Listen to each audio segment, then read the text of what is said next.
Hello, welcome to another Dhamma meeting where we will discuss the Buddhist practices of charity, morality, and meditation. Anyone who is interested is welcome to join. We shall start with our first participant, which is Suchi. Participant, which is Suchi. Hi, Suchi. You're an early bird today. Yes. Hello, Ajahn. It's good to see you. Yes, good to see you too. How's your practice? Yes, I'm happy that my practice is sustained. That is general mindfulness throughout the day and samatha bhavana, samatha meditation.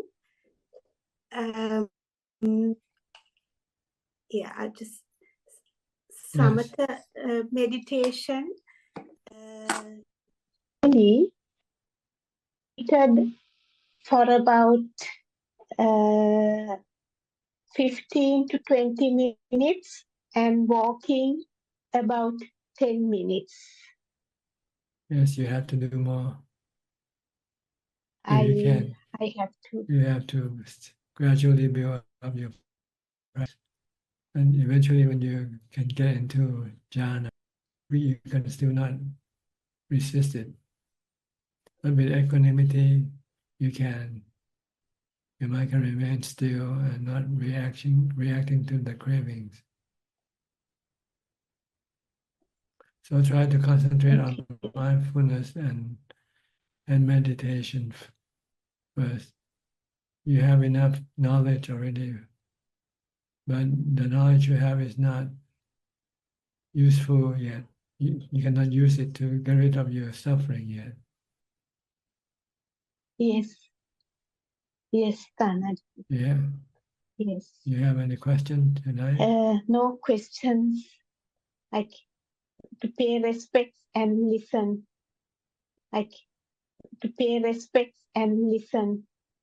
Thank you, You're Tanaja. welcome. Go to Mandy Smith. Mandy?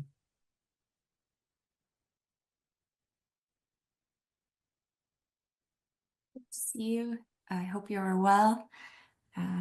My meditation is going well. My mindfulness practice is doing well. I've followed most of the precepts except for eating afternoon, and I can see the use in not eating afternoon, and the body is more calm, and the meditation practice can go deeper. And thank you so much always for your teaching, and just here to pay respect and join the community. You're welcome. Thank you. Keep up your practice.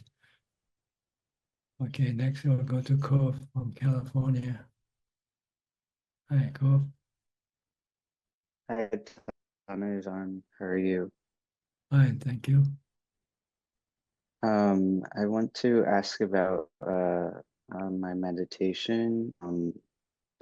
These days, I experience some pity if I sit long enough, and then after that, I feel my body as sort of like the solidity of my body and sensations having to do with my body. But it feels deeper than the level of pity. And I was just wondering if there's anything I should do at that point. You should not be concerned with your body. When you meditate, you want to still your mind. That's the goal of meditation. So ignore whether the body is painful or anything. Just don't bother with the body. Concentrate on your mindfulness. If you're using a mantra, stick to your mantra. If you're watching your breath, keep watching your breath. And ignore everything until your mind becomes still. That's the goal of meditation. Well, because once the mind becomes still and it can become happy, very content, not happy, but it will have contentment and equanimity. You can use this mind to assist your wisdom, knowledge about what causing you the suffering. And you find that it's your defilement that's causing you all the suffering. So you have to resist your defilement every time they come up. Every time you crave for something, you stop, not go for it, go against it. Just remain still, remain inactive. Don't have to react. Just be merely knowing, and you find that a peaceful way mind is the best position for the mind to be. Okay. Yes, that makes sense. The moments of stillness are still kind of sparse, and then there's more movement in the mind than stillness. So I'll keep practicing. Keep on concentrating with your meditation object. Focus on your meditation until you and the meditation object is one. The mind, the knowing meditation object absorb each other, and nothing else come between them. And will eventually become still, and then the object of meditation will disappear. You won't need it once your mind becomes still. You don't have to watch your breath. You don't have to recite the mantra. Is it true that sound and other sound should disappear at some point? It can. It depends on how deep your meditation goes. Sometimes the whole body disappears from your awareness, or your level just the knowing, floating in space, in emptiness, with contentment and equanimity. Okay, I'll strive for that. Thank you so much, Okay. Ajahn. You're welcome. Next, Mike from New York. You're working today? I am working today. Good evening, Ajahn. Mhm. Nice to see you again. I was here last week, but then the week before that, I was on retreat at Wat Metta, and I had a really nice time. So that I feel like that was good for my meditation practice. I experienced a certain level of samadhi I haven't had experienced in a long time, and it was just nice to be with a sangha and a group of meditators and Dharma practitioners. Today I wanted to ask about kind of how physical sensations get caught up with mental sensations. I was having, it definitely would be considered defilements. I was having feelings of animosity or betrayal feeling. And I noticed how that was kind of immediately associated with a part of my stomach, and how my stomach was tightening up around kind of maybe this kind of feeling, whether the feeling was true or not. Beyond mindfulness, do you have any suggestions for kind of like working with these type of pains that are associated with mental feelings, or like breathing through them? Well, the best way is to use mindfulness, such as the mantra. Just recite the mantra until the mind becomes still and the feeling disappears. Then after that, you can then investigate the cause of your mental, whatever that appears, what is causing it. Usually it's about you dislike something, or you like something, or you want something. Then you have to teach your mind to let go of like or dislike, and accepting as they are, rather than trying to manipulate them, manage them, or control them. They are natural phenomena. Anatta, no self. But first you should calm your mind first. because you won't be able to teach your mind when you're emotional, and when the mind is emotional. So you have to stop the emotion first by reciting the mantra Bhutto Bhutto until the mind return to normality. Then you can then instruct the mind. First, investigate the cause of your emotion. What causing it to be like that?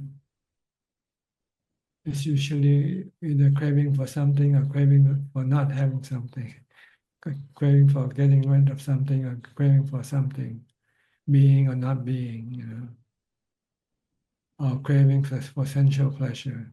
Sometimes when you crave for sensual pleasures and you cannot get it, then you can be emotionally disturbed. So first, you have to calm your mind first. And when the mind is calm like now, then you can sit and investigate what happened, what was the reason for your emotional upheaval.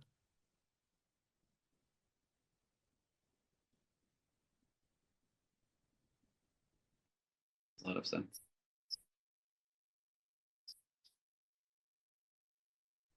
And okay, Thank you so much, John. you're welcome. Professor from Switzerland. Good afternoon, Ajahn. Are you teaching? Are you there? I don't have any teaching today. Are you still on your sabbatical? No, the spring semester started yesterday, so it's the beginning of a session. But I'm planning to go part-time from this summer. Just making the arrangements at the moment, which would mean time's running out. I don't have much. Yeah, as the day passes on, life is shorter. Life becomes shorter. The age becomes longer, but the life is becomes shorter. Yeah, I'm making arrangements. I'm going to, rather than stopping suddenly, just winding down gradually. I think that the Buddha's last words was, life is short. Don't be complacent. Try to make the best out of it before you lose it. Yeah. So far, the last 2 years, I've given up quite a lot of responsibilities, and I'm now going part-time. So it's going in the right direction. Yes, all you need is just enough to eat to survive physically. Any surplus, you won't be able to take it with you anyway when you die. Yeah, I think I've got enough to cover the basics. If I give up, stop now, so it's okay. So I'll be planning to reduce the working time and have a lot more time free for the practice. So I found that mixing full-time working with practice, it's like a roller coaster going up and down. And when you work, you have to use your thoughts.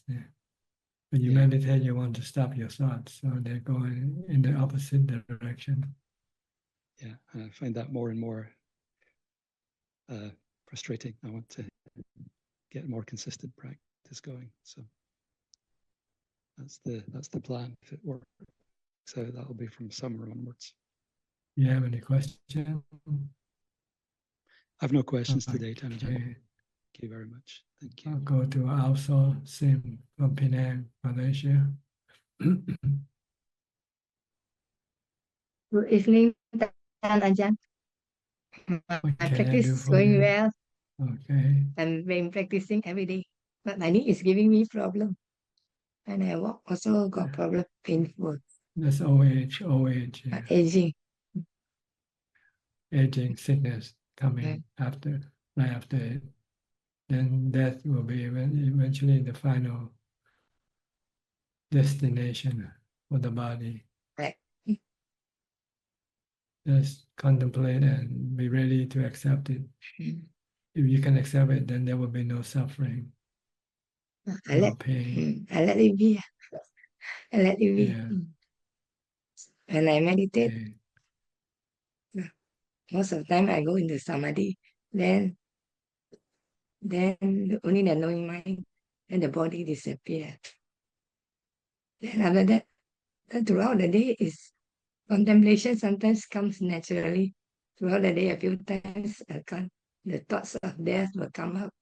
Then I'll think of my sister-in-law who is sick, critically ill. Then I think I may be like her one day. Then I will be like her, then get sick and maybe then face death. Then I'm thinking of the four elements when I die, go into separate. This one. Is that natural, I think? What The natural? The Huh? body? No, the contemplation comes up. Well, it becomes to do it a lot, it becomes habitual. Every time you think of the body, you think of the three characteristics of existence: anicca, anatta, and dukkha if you cling to it. If you don't cling to the body, then there will be no dukkha.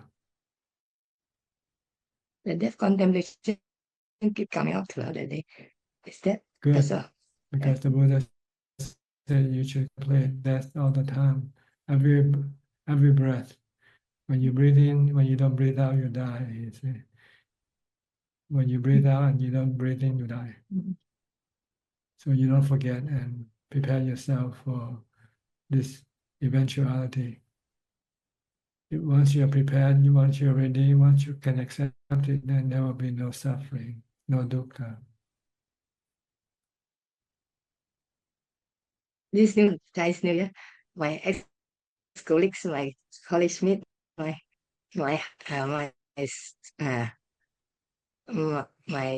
classmates keep asking me to go out for lunch. Then I decline. I don't want to go out for lunch.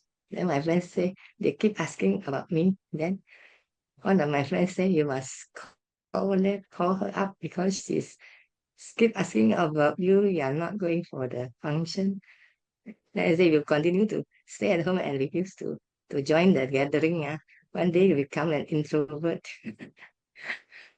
You say you're happy, just tell them you're happy. Doesn't matter what you are, as long as you are happy. Then she says, you have a family, you are not like others who are single, they can walk the path. I just kept quiet. If people won't understand if they haven't practiced and if haven't experienced the peace and calm from meditation. They have to have company, they have to have activities to keep them happy. And they don't know that there's a better way of keeping you happy through meditation. Okay. Thank you, Ajahn, for your teaching. Next, Apalachita from Dubai. How's your practice? Practice. I am practicing, and it's going as it is. I realize more what you say, that just stick to one thing. That's not easy, but that is the key. So I'm working on. Be mindful of what you do all the time, all day long. Don't let your mind go think about the past or the future. Reality is now, here and now. It's not tomorrow or it's not yesterday. Yes. So be with the reality. Stop thinking. Just be merely knowing. It's your thought that creates all the suffering or stress and anxiety. Once there's no thought, then your mind become calm and peaceful, even when you're not meditating. So maintain mindfulness all the time. This is the key practice. Once you have continuous mindfulness, you can then meditate successfully. Yes. Okay. Okay. Thank you. Next, Deg Genso from Penang.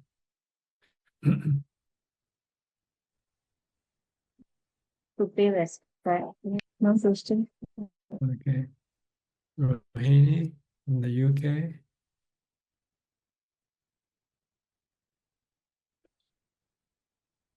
Good evening, Ajahn.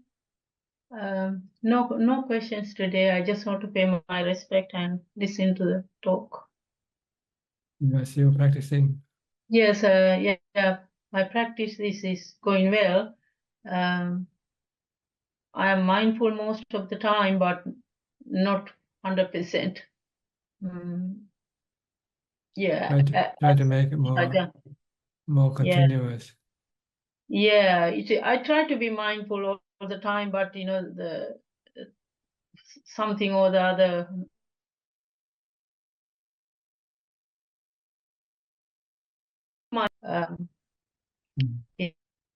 disturb my mindfulness. So, but as Ajahn advised how important it is, so I'm trying to be mindful all the time. But I do sitting meditation about 3 to 4 hours a day, or on average. So Good. The more you meditate, the better will your mind be. yeah. Mindfulness is the preparation for meditation, but you need to meditate to get to the real result. The best result is from your meditation. Yes. Thank you, Ajahn. Thank you for your teaching and guidance. Yeah, you're welcome. And I feel I improved a lot than last year. So I keep practicing. Thank you. You're welcome. Thank you. Okay. Next, Celia from Peru. You tried to come in last time and couldn't make it, huh? Tried. I think I came, but yeah, I had to leave.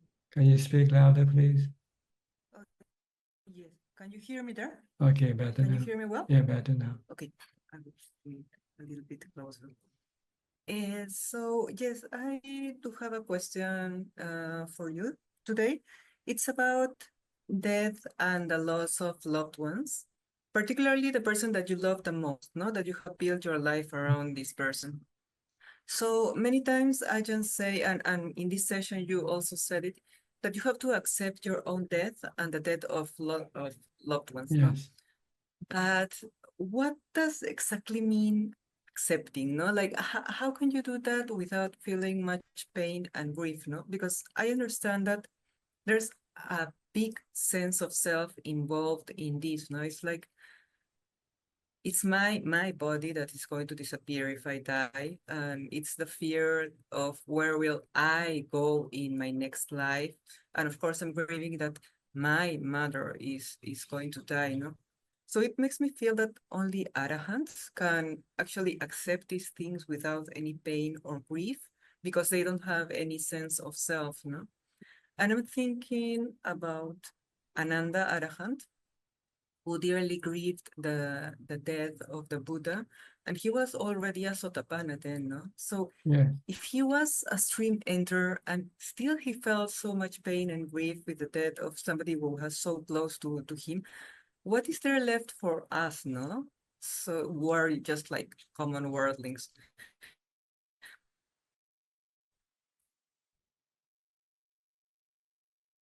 It's like us to accept death and the loss of a loved one, or for us, it's more about managing the pain and the grief that these things will cause, no?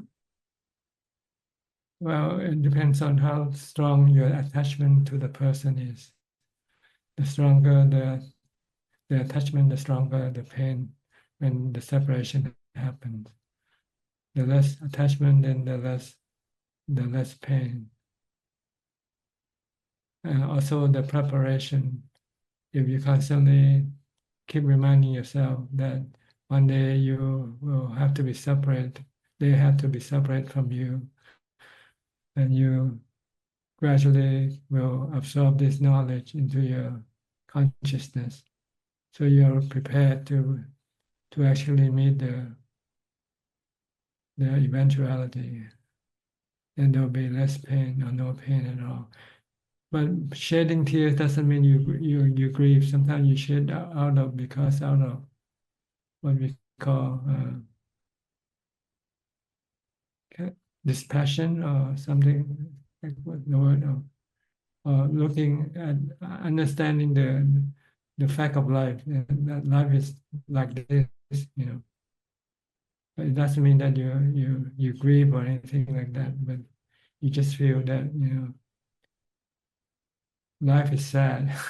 Put it that way. Yeah, I've been thinking a lot in that, in I don't know, having a body, having to maintain a body, having to lose all people that you meet sooner or later. Like there's a lot of sadness in Yeah. I don't know, Because not we use the comfortable. word dukkha. Life is dukkha. Birth is dukkha. Aging Yes, yes, and yes, death yes. is dukkha. Separation from the ones you love is dukkha. Yes. It's a sad But story. That's what it means. Life yes, is yes, like a yes, sad yes, yes. story. And the worst is the other day I was reading this that we volunteer to come here. We keep on volunteering and volunteering, keep this story going and going on and going on. So I don't know, it's very stressful. It's stressful to know. I mean, not all of us have the conditions to be able to do more to get out of this. No? I think I told you this some sessions ago. But well, coming back to my question, so it is possible for us, for unenlightened beings, to actually not have any pain or grief Maybe if not it's as somebody who we are very much attached well. You see, to? you see people how they react to death. Some people reacted strongly, and some react not as so strong.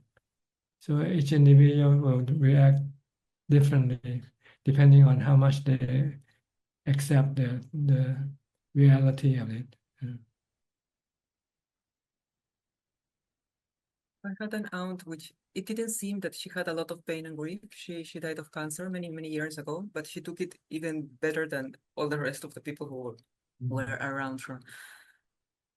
But Yes, so it doesn't have to do then with a sense of self. It's not inevitable that we will find pain and grief with our own death and with the death of our most loved person that we are very much attached to. it's not only pain about death; it's about fear of death. That is Yes, yes, yes.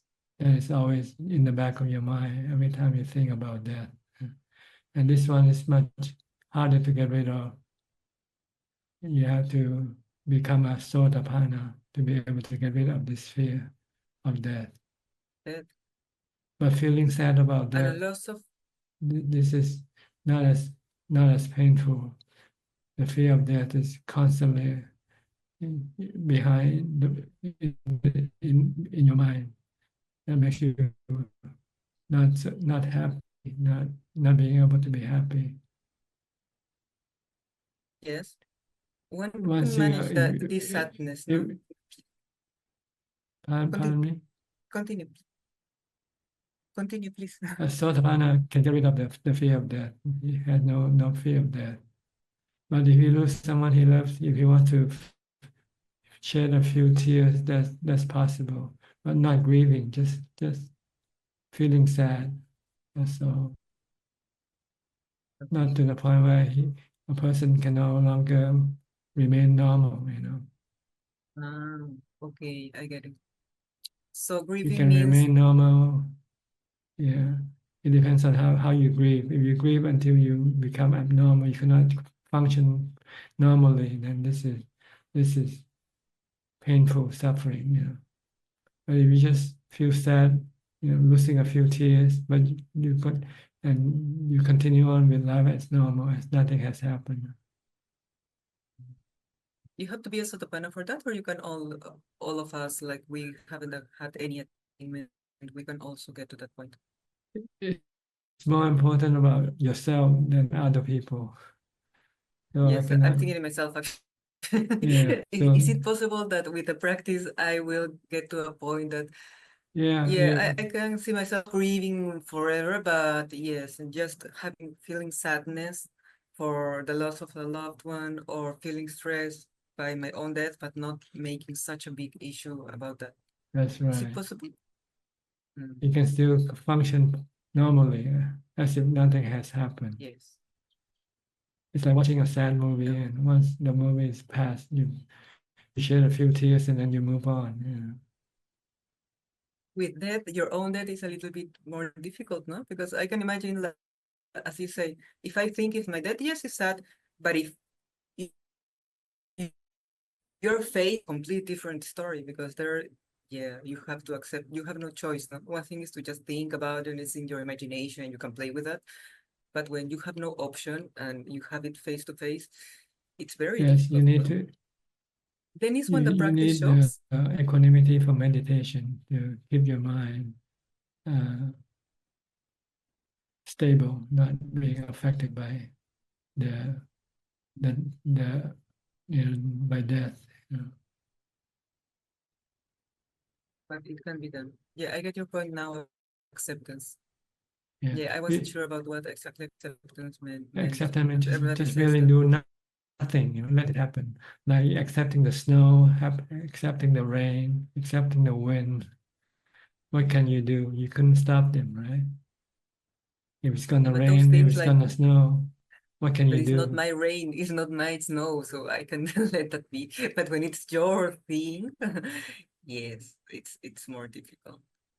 Yeah. Well, that's why you have to use wisdom. The Buddha said the body is not you. The body is just the formation of the four elements, and it came from your father and mother.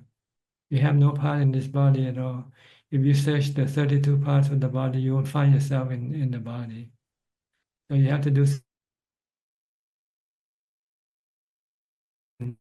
investigation. All you have is the parts which are made from the four elements.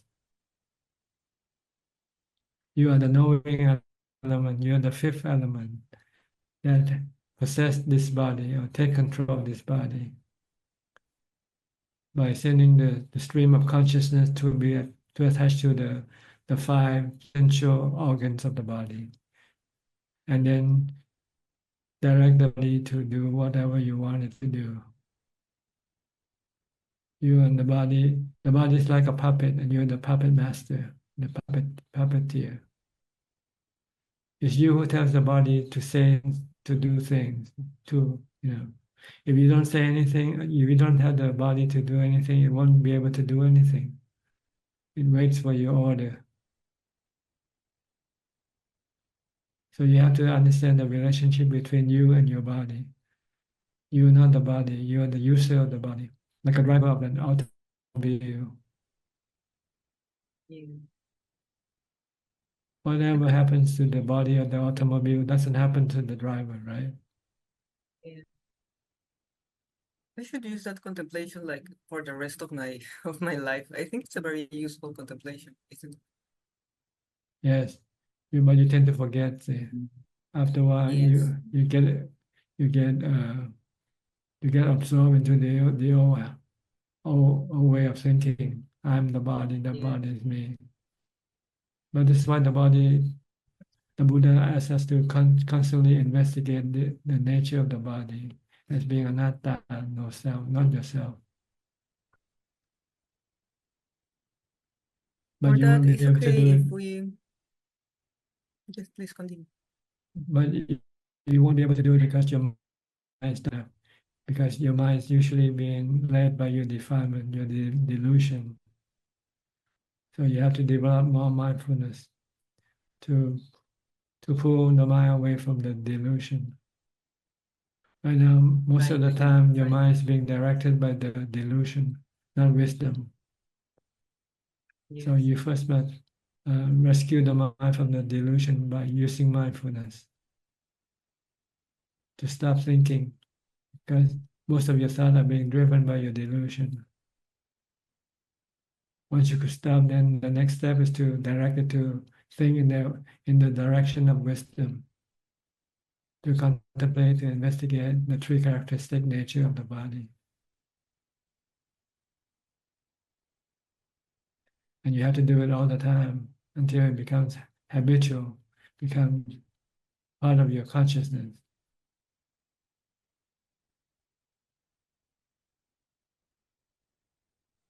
Ajahn, and for that, is it okay to do a suba during the day in the sense of, well, I do anyway a little bit of a suba in the recollecting the 32 parts of the body before I go to my proper meditation and breath or the mantra, because that helps me still a little bit the mind. You can use it. But also during the day. You have to use it eventually because it's part of the get rid of your attachment to the body, other people's body. But for that, it's very helpful. Yes, please. The first part is to get rid of your attachment to your own body first. And then once you have got rid of your attachment to your own body, then you want to start to get rid of your sexual desire for other people's body. When you see a body as attractive, then your sexual desire can come up. So to prevent it from coming up, you have to look at everybody as being a corpse or contain the 32 parts. Then your sexual desire will not be able to come up. So it's a different purpose of contemplation or investigation. First, you want to investigate the nature of the body as being Abhijato, impermanent, temporary.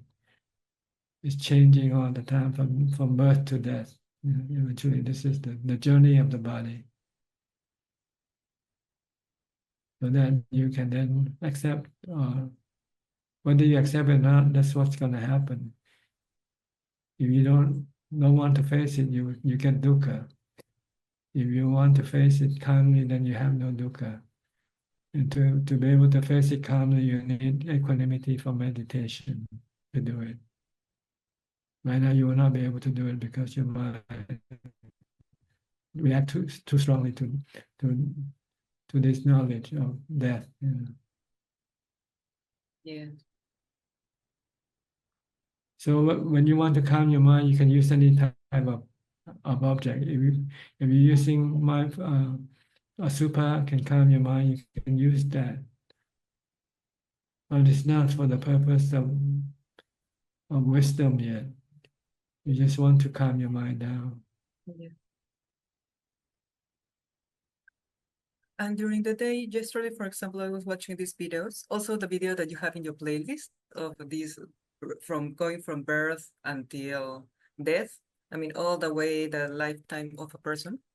It's really good. And also these Asuba images or videos or autopsies are quite strong. I think that's incredibly helpful. But I really don't need it in terms of, well, I don't need it much in terms of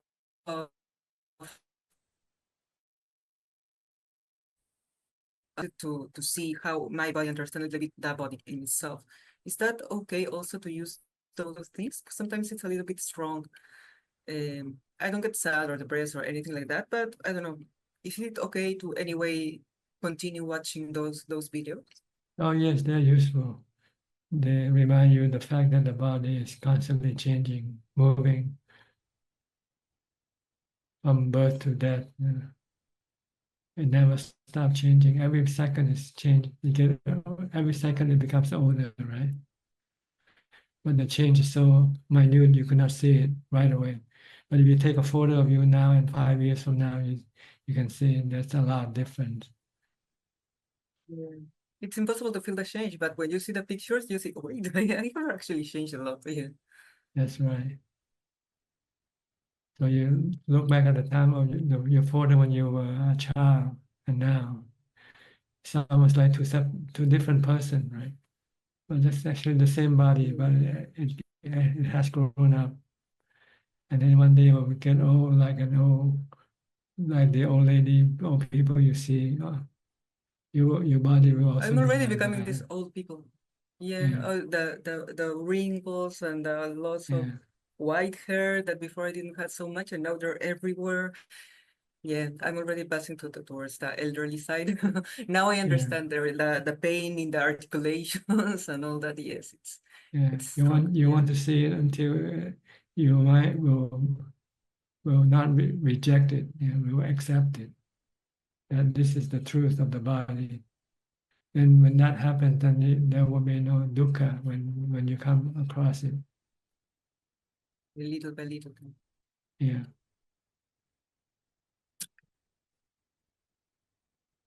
That was all, Ajahn. Thank you. Yeah. Thank you very much. But you need meditation also. Without meditation, Yes, your I'm mind trying. will not, your mind will react very negatively toward this fact, this knowledge. I know. You I'm trying want to to have meditate as much meditation, as possible. and so that the mind can Yeah. remain calm and then accept this truth calmly and not hurting the mind. That's Okay. mindfulness and meditation. Yes, Yes, Ajahn. first of all, first stage of practice is mindfulness and meditation. Then you go to wisdom. Yeah. The Buddha Okay, said that Ajahn. the Buddha said that morality supports meditation. Meditation supports wisdom. Wisdom supports the liberation from dukkha for the mind. This is how this Dhamma works. You start with morality, then you go to meditation, then you go to wisdom, then you go to liberation or enlightenment.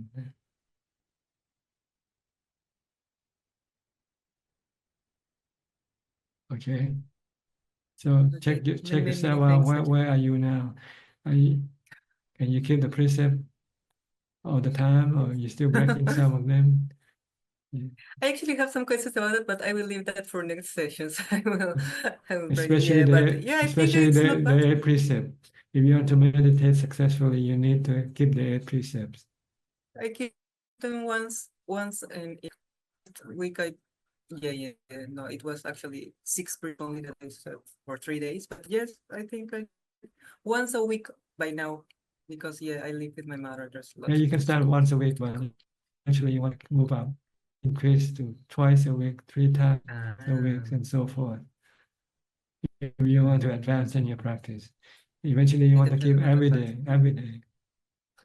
Okay, that's more difficult. Not because I don't want to, because of logistics. And keeping the precept is difficult. What about getting rid of your attachment to your body? It's so much Yes. more difficult. Yes, that's true. That's true. Yes, I get that. Oh, I will take that into account.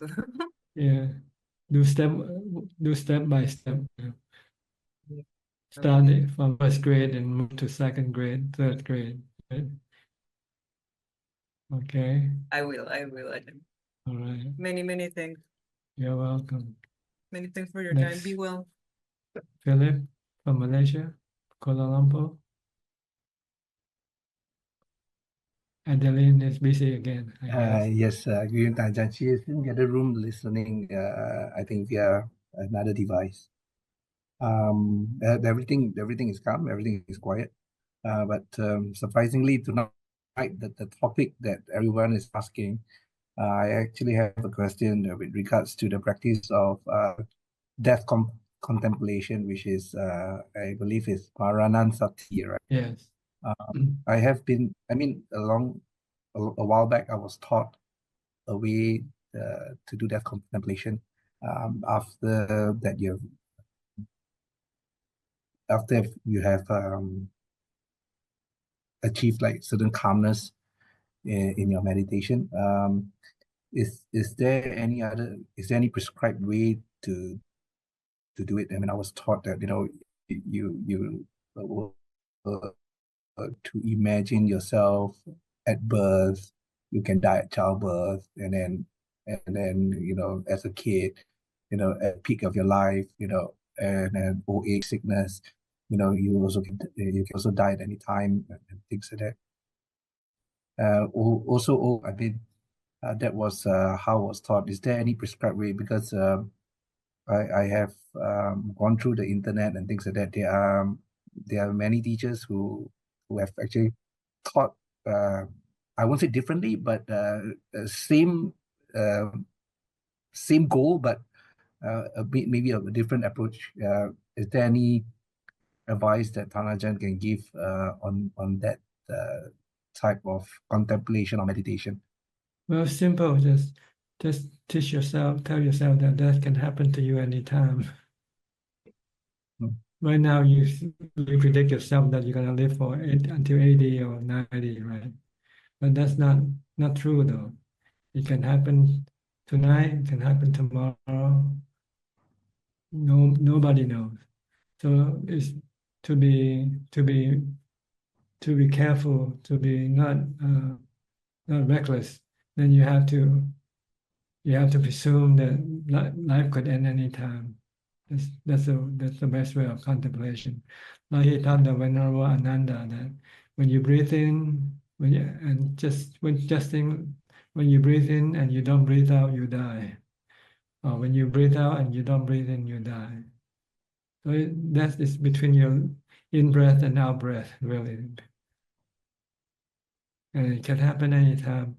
At the age of 10, at the age of 20, who knows, But it's prudent to assume that it can happen to you now. So that way you feel things it is immediate to you.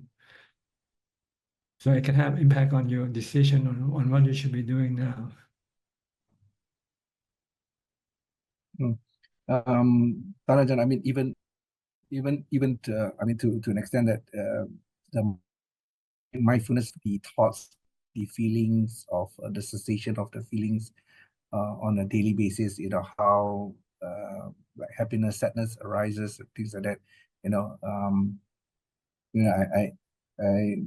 on a daily basis, I also can notice the I would say the death of the thoughts, the going away of the happiness, the going away of the sadness, and I think this feeling is so important. It doesn't have a strong impact on your mind, like aging and death. I mean, like sickness and death. So better to contemplate on sickness that you can get cancer any time, who knows when, or some problem with your organs, kidney, or liver, or the heart. Think of it that it can happen anytime, and that also can happen anytime. And try to your mind to accept it. See, once you can accept it, embrace it, then you will have no dukkha. You can say, okay, I'm ready to get cancer today. I'm ready today. That's the way to contemplate. Ask yourself, are you ready yet? Are you ready? Have you packed your belongings ready to go take on the plane today? Surprisingly, I thought I would be like scared or turn off, but once the mind is calm and I go through this I wouldn't say imagination, but go through this contemplation, I will die, I can die now, I can die of sickness, anytime now, the last breath is that, and so on and so forth, it's more peaceful than anything, I mean. Right now it's not real yet. You're just preparing yourself. You're doing the homework. Prepare your mind to go and face the real thing. Then you have to go and expose your body to some risk, some danger. And like go into the forest by yourself, in the jungle by yourself, like being a monk, and go and then see how your mind react to when you hear some wild animals sound nearby. See how your mind react. If your mind is to, yeah, okay, I'm ready to die. If a tiger gonna come and eat me, I'm ready to accept it. Then okay, then this is real thing. See, but right now when you do it at home in a safe environment, you don't know yet whether when you are exposed to the real thing, can you remain calm and peaceful like you are at home. So you have to still expose. You have to go and take the test. It's like the boxer. Before you go out into the ring, you practice first. Right? You box with your trainer. then when the day comes for you to go and challenge your challenger, you have to go into the ring and face your challenger. That's different. See? Boxing with your trainer and boxing with your challenger is different. Understand, Ajahn. So right now you don't know yet, see, whether how you would react to the real situation. So if you want to know, then you have to go and find out. Go and find a tiger. Yeah. That's Yeah. why you hear lots of story about forest monk going into the forest to face wild animals, to see how they react. If they're ready to let the wild animal eat them or kill them, then their mind will remain calm and peaceful. If they are not, then the mind will become agitated and restless and fearful.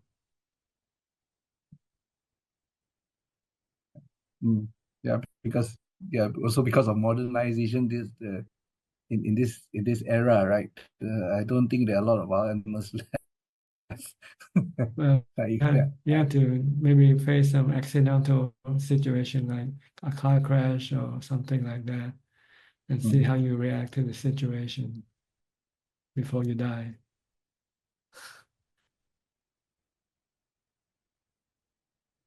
Okay. Okay, Ajahn. Thank you. Right now, you just want to teach your mind that the body, you're going to lose the body. It's just a matter of how or when. That's all. And if you want to find out whether you're ready to lose the body or not, then you have to expose the body to some form of danger.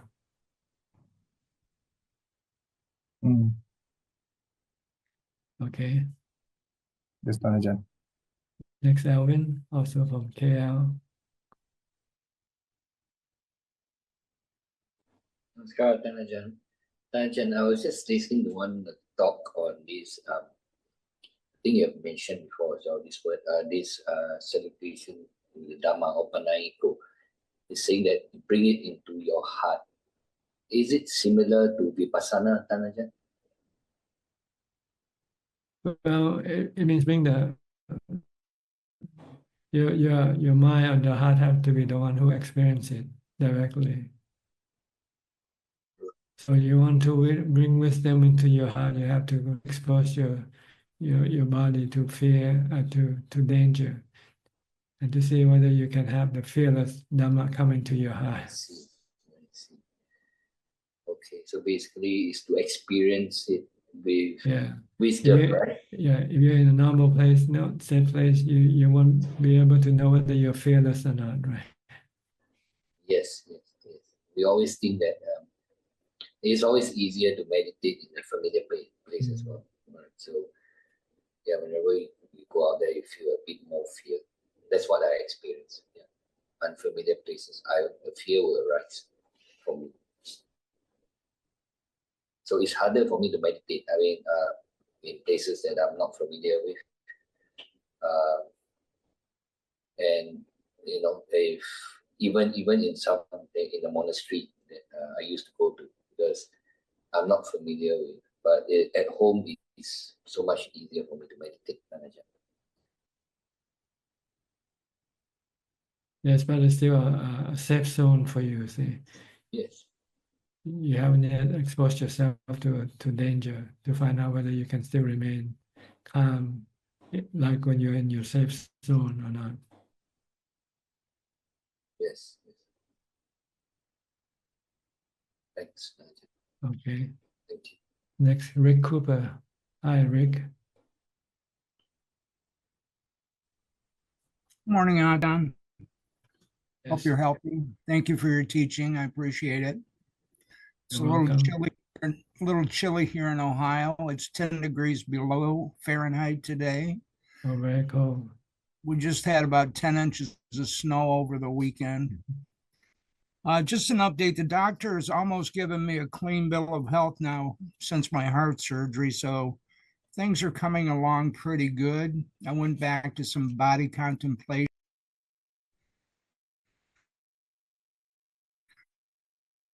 not me, not mine, not myself, because I had to keep the mind separate from focusing on the body. So to go back into body contemplations, it's been a challenge. There was a lot of pain that came up that had just been lying there, I suppose, with neglect of, my not looking at it. And as I looked at it, I thought, gosh, I am hurting so bad. But that passed now, and I'm back in full swing. The goal is to let go of your attachment to your body, to see that your body is not you. It doesn't belong to you. Like the mantra that you recite, not me, not mine, not myself. Yeah, and I felt very, very encouraged through those 6-8 months. It's been 9 months now. So for the first 6 months, I had detached the mind. This mind had detached from this body quite a bit, and I wasn't really feeling a lot of what nurses and doctors were expecting me to feel. So it was nice. It took a lot of discernment, and so with the mindfulness and discernment comes that satipanya, pana, yeah. Yes. Yeah. I have a question for you, Ajahn. I read a lot. I noticed that you translated some talks by Ajahn Mahabua. Yes. Is that correct? That's right. Did you practice with him as well? Oh, yes, I practiced with him for almost 9 years. 9 years. Yes. That's wonderful. Live in his monastery.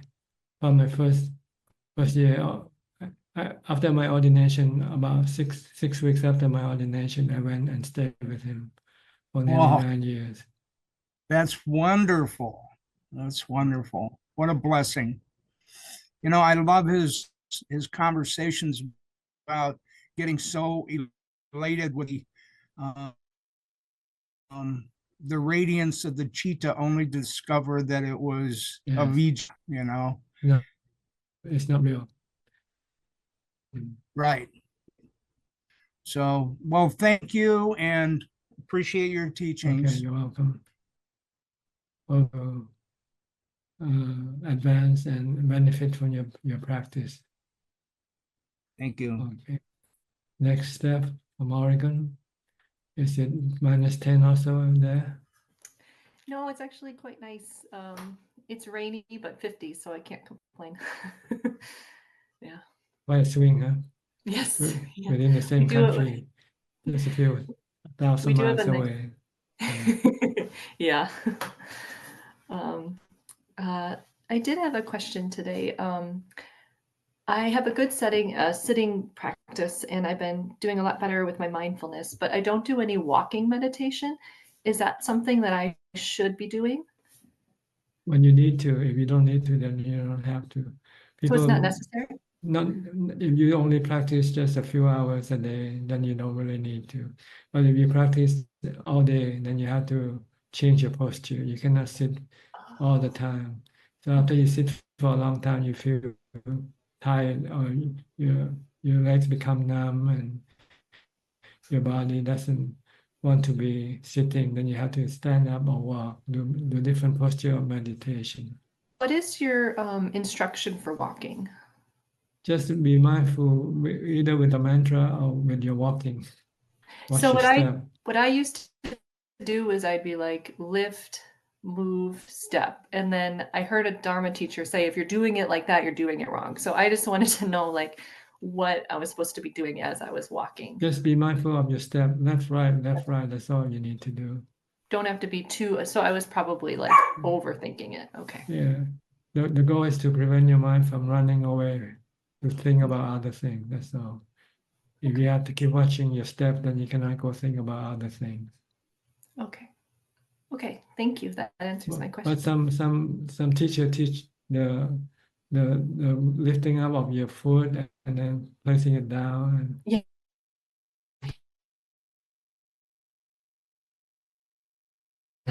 that if you want to, you It feels can like keep too your much mind thinking too much to thinking, me. yeah. It's, Yeah. it's better to observe rather than think about it. Yes. Okay. That was my okay. Like when you observe your breathing, your breath. Yeah. So when you're not sitting, it's difficult to watch your breath. So you watch your step instead. Yeah. It's the same way. It's like watching your breath when you walk, when you watch your step instead. That makes sense to me. Okay. Yeah. Thank you. Some people use mantra for all posture. Sitting, they use mantra. Walking, they use mantra. That's what I was wondering. Okay. That's also possible. Okay. That makes sense to me. Okay. Sorry. How many dogs? 2 dogs. 2 dogs. I thought I could get away with like feeding them before I would come on, but then no, we're in the middle of it. Sorry.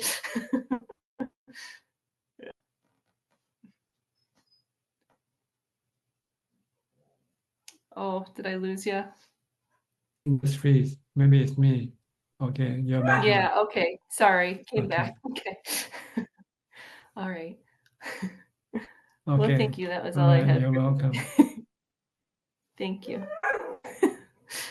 Go to Marco now. Hey, Marco, can you hear me? Hi, Tanajan. Yes, I can hear you. How are you? Fine, thank you. I'm good. I would want to ask you 2 things. One, I would like to report first my homework, and then I have a doubt that I would like to clarify. Okay. Homework, meditation is going well. Walking meditation is going well. Steady progress. I do realize that, and this is actually where my doubt comes in. I have a feeling that because I'm so actively trying to be mindful throughout the day, even during work, that I feel quite tired at the end of the day. And I have a feeling it's because the thinking of work, but then more the realizing of that I'm thinking at work. And if you have an advice for that, because I feel physically tired because of the constantly trying to observe what's happening. Is that too much forcing to be mindful? Because I really don't want to Yeah, let the you have to mindfulness go use at the all. middle path, not too intense and not too relaxed, somewhere in between. And the best way to find the middle, because I'm Make sure terrified of not that you don't become letting stressful. go too much. Just make sure you don't become Okay. stressful. If you become stressful, you're overdoing it. Mm-hmm. Okay. Yeah, then I don't think that it's stress per se, because I don't feel that tired. It's just that I'm observing that I feel tired, and then because I sleep really well, and I have the feeling that the chitta just continues working during my sleep as well, because I dream often now that I've started doing the practice, and often about things that I'm, yeah, how do you say, meditating on, which is good, I think. One of the things I wanted to ask you as well is the descriptions that I've read so far about the kilesas, about the defilements, and then being part of the chitta. Is it fair to explain them as if they're kind of like parasites living within and trying to grow in strength and absorbing basically all the sensual inputs, the sensory inputs that we're using, and using those to keep growing? They're germs like a virus in your body. They cause you the sickness of the body. Defilement cause the sickness of the mind, cause you to have stress, anxiety, worries, and all these bad feelings. They are caused by your defilement, your greed, hate, and delusion. And they're inside, they grow based on what you give them, right? So if you If feed them, you feed them, they become stronger and stronger. yeah. If you want to get rid of them, then you stop feeding them. Stop following them. If they want you to go to a movie, you say, no, I'll go to the temple instead. Yeah, and it's true that in the beginning, so I noticed that the very gross defilements are relatively easy to find now, but the more I'm practicing and the more I'm abstaining from watching movies, etc., which I've been doing for months now, I'm noticing the more finer things, which are underneath, and they're brought up, and I noticed that the fact that I find them agitates me. So I really want to get rid of them, and then I also know that by being so eager in trying to get rid of them, I might stretch it. So again, it's the middle path, right? So how do I observe them, accept that they're there, but at the same time destroy them and kill them because I want to get rid You of have to them? use the 3 characteristics to destroy them. and the Four Okay, Noble just to see that they and the come Four up. Noble Truths. The Four Noble Mm, Truths teaches us that our suffering or our mental stress comes from the defilement, from our own cravings, our lust, uh, greed, or anger. yeah, And in order to stop them, you have to look at the object of your craving, then the object of your impermanence. They cannot give you permanent satisfaction. Sooner or later, they can turn into dissatisfaction because they change. yeah.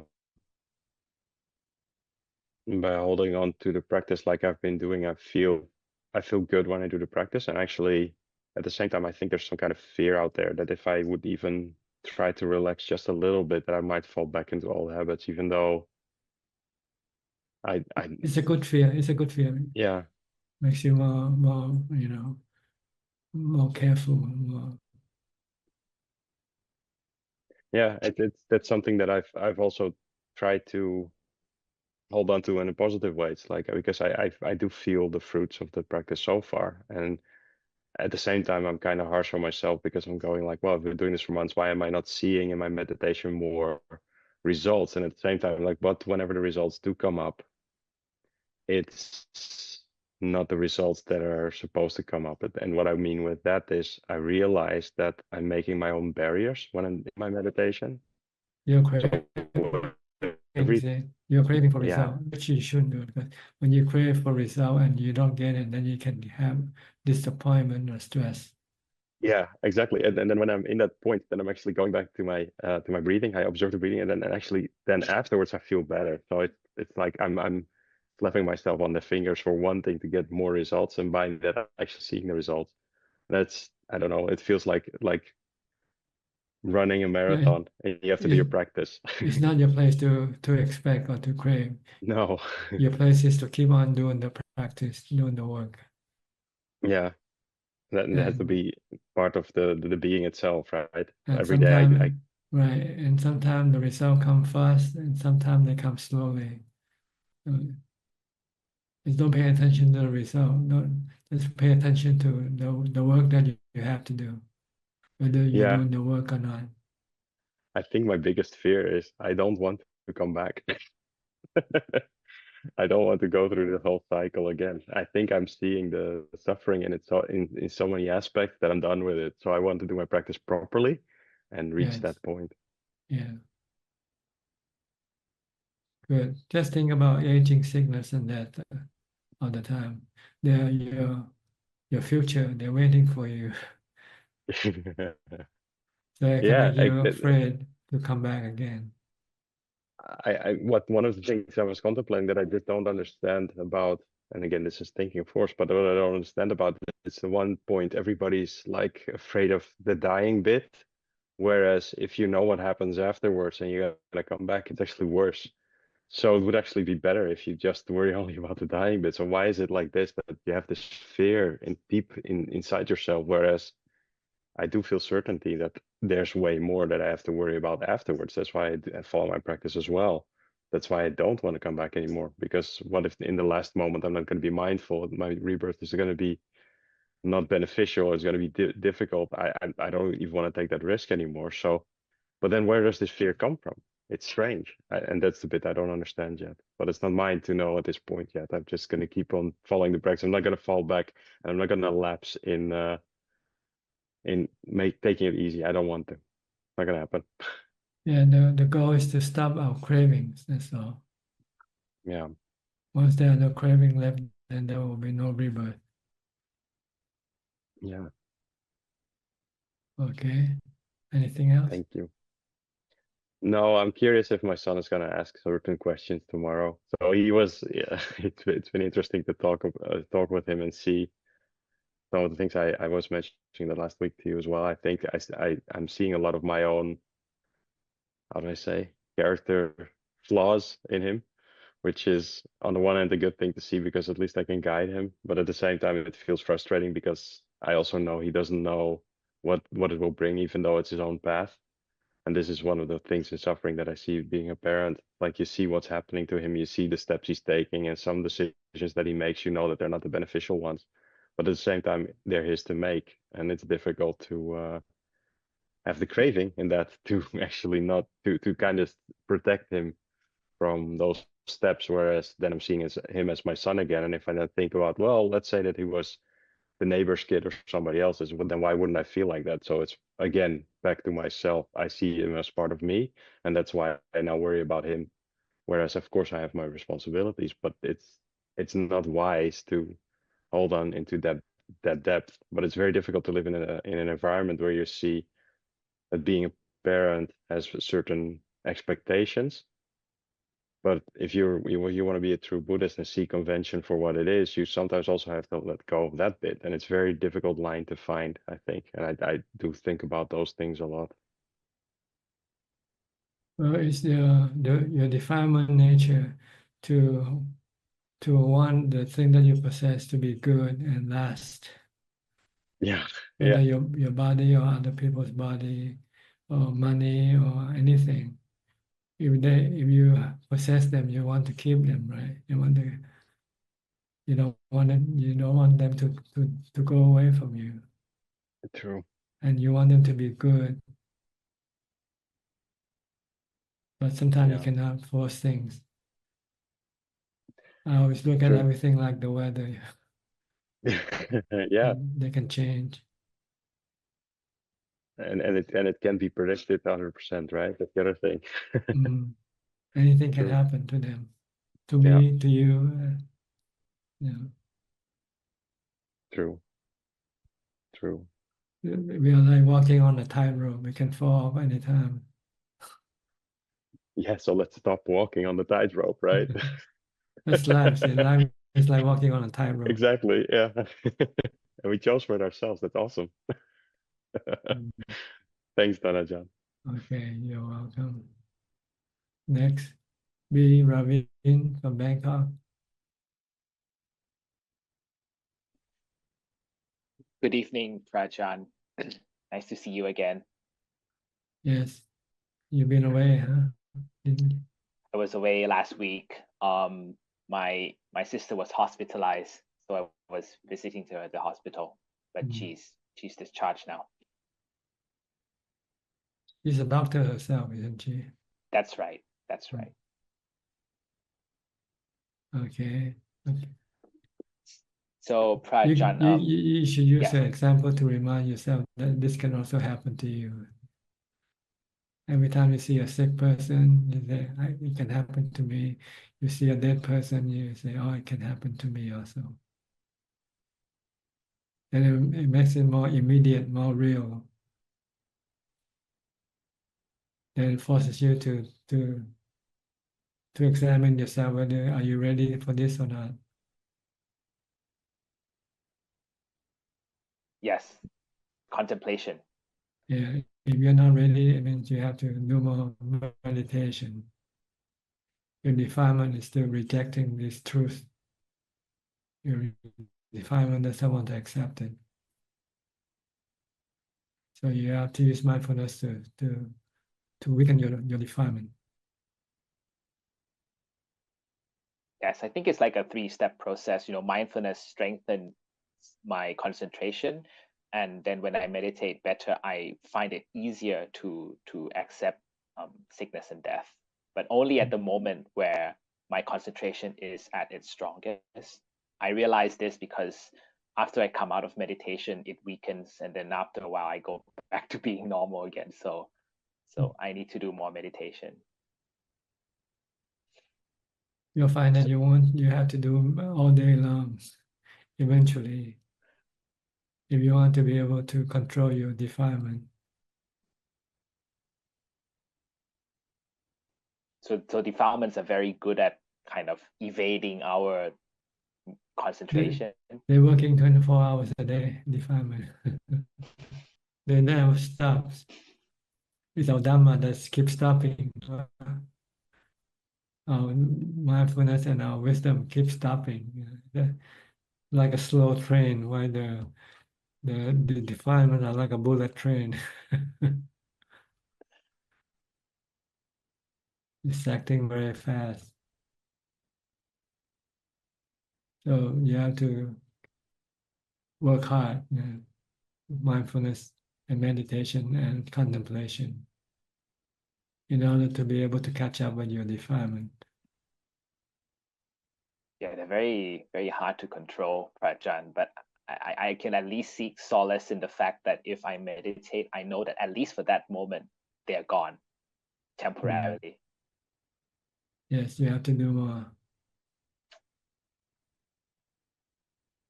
Okay, any question? Actually, I was going to ask you regarding death contemplation. Is it possible? I know, I think it's very difficult, but is it possible to contemplate too much on death to the point where we kind of neglect life and just, don't look after ourselves well enough? Yeah, sometimes you want to kill yourself, and that's overdoing it. Then you have to stop. You contemplate to teach your mind to accept that, not to kill, not to make death happen. So when you get to the point where there's no point living anymore, so I might as well kill myself, then this is your defilement thinking, not Dhamma thinking. Dhamma is for you to be ready for death when it comes, that's all. If you start to feel negative about it, then you should stop and you should practice meditation to calm your mind down. And then after your mind is calm, when you come out, then you can contemplate more. So you have to use meditation to what you call smooth your mind, not to react negatively. I think there were stories in the Buddha's time that some monks commit suicide after they do too much death contemplation, I think. So someone said that you should, when you start to feel like that, you should stop, and then you should practice loving kindness toward your own self for yours. Don't hurt yourself. Don't hurt your body. So this goes the same with, doing Dutanga, right? I mean, going into the forest and looking for wild animals. I mean, wouldn't that be kind of initiating harm to the body, or we take it in moderation?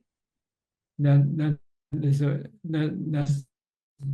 for testing your mind, whether your mind is ready to accept the truth or not. See, if you're in a safe place, you don't know, because fear doesn't arise when you're in a safe place, No, right? So you have to go into a place where it's not safe for you, and then you can find out whether the fear will arise or not. If there's no fear, then it means you have wisdom, you have equanimity to remain calm and peaceful and not be affected by whatever is going to happen to your body. And that's only the last step for you to take. You have to be ready first to go find out whether you have actually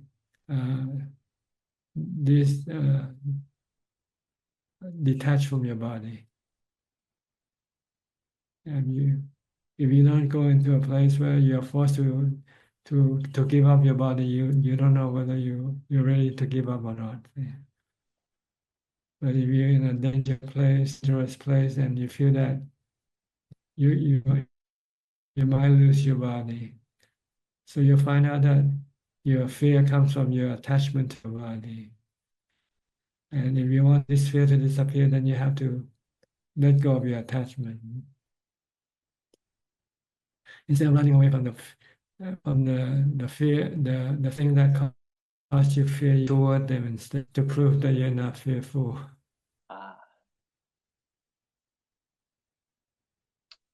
Oh yes, that's right. Like face it yourself. So that's the last step, Rajan. Yes.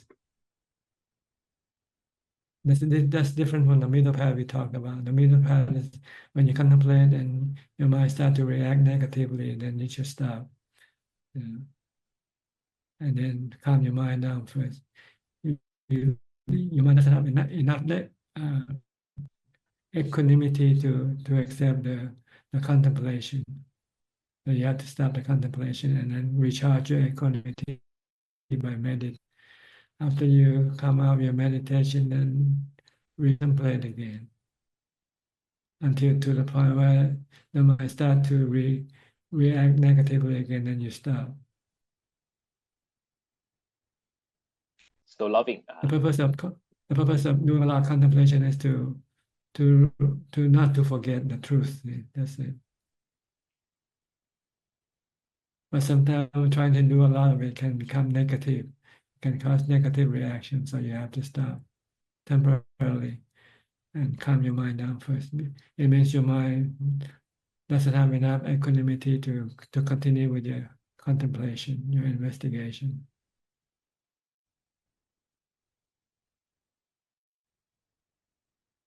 You want to contemplate until you don't forget. It's always in the back of your mind that, I'm going to die, I'm going to die. It doesn't matter when or how, that's all. And once you have done that, then the next step is to go prove it to yourself whether you can accept it or not. By going to. So accepting the death, but not wanting it. That's right. So Prajna, this means that people who want to do euthanasia, it's a sin, right? This is defilements purely, nothing to do with Yes, mindfulness. It's a craving for running away from the sickness of the body, the pain of the body. People don't want to live because the body becomes so painful. They don't want to experience the pain of the body. But if you practice meditation, and when you have painful feeling, you continue with your meditation, then your mind can remain calm with the painful feeling of the body. Then after that, when you get sick, you don't feel like want to kill yourself, to run away, because you can live with the pain, and you can still remain peaceful and calm and happy in the face of the painful feeling of the body. So teaching the mind from the body. Yeah, just merely acknowledging or accepting what's happening. So Prajna, it goes back to being the three characteristics of existence, right? Since the body doesn't belong to us, whatever happens to it, we need to just let it be. That's right, because it's impermanent. It's gonna die. That's it.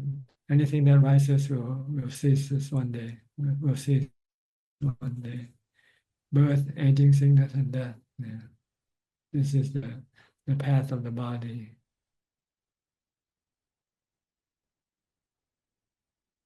But we don't accept this. We want the body to continue on forever, and not getting old, not getting sick, or death. That's the defilements. That's right.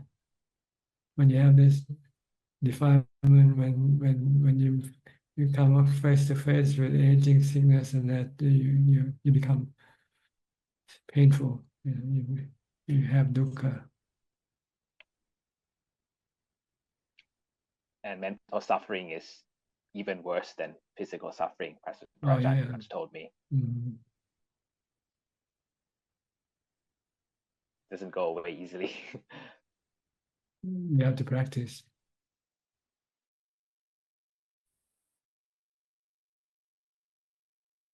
You come face to face with painful feeling, you can recite the particular mantra and be absorbed with the mantra, and then the painful feeling won't come into your mind.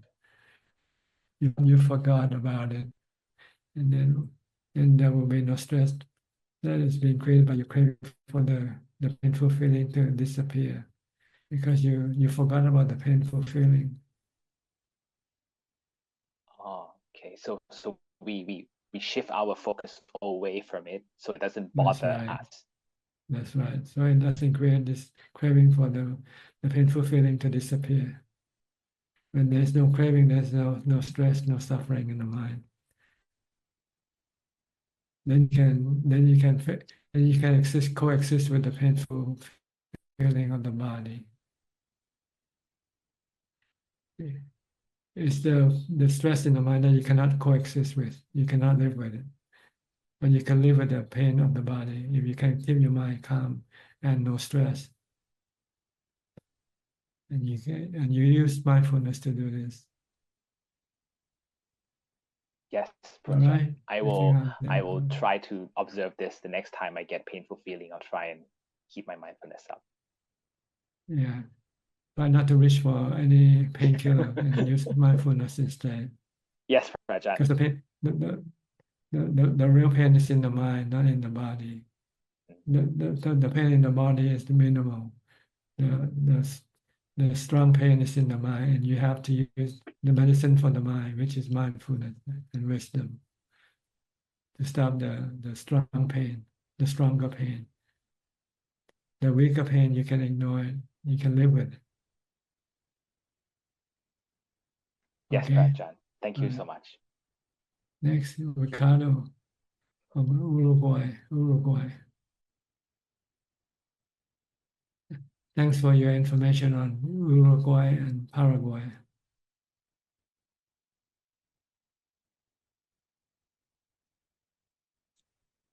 Okay.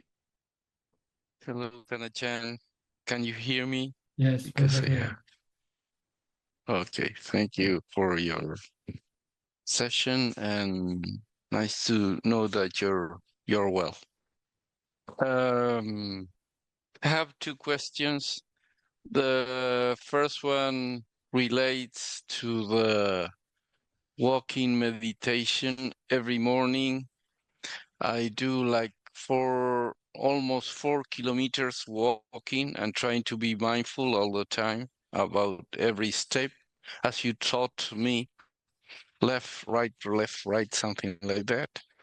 But today, while I was walking on the road, because it's a countryside right here, I heard I think there were snakes, and fear came to my mind. And first of all, I'd like to know more about Dhutanga and what the monks do while walking long distances, and also yours, because I know I'm not ready to be accept the fear that comes out when I hear the snakes going near me. What should I do? Thank you. That's the first question. Well, if you don't have the wisdom to accept that death is natural for the body, then you cannot stop it. Then you first have to use mindfulness to stop your fear by reciting a mantra, Bhutto, Bhutto, Bhutto, and forget about the snake. Once you have forgotten about the snake, then the fear will disappear. Okay. Okay. And then once you can calm your mind down, then you might want to teach the mind that the nature of the body is anicca, impermanent. Once it's been born, it will one day die. So if you can accept this truth, then you will have no fear. If you cannot accept it, then you still have fear.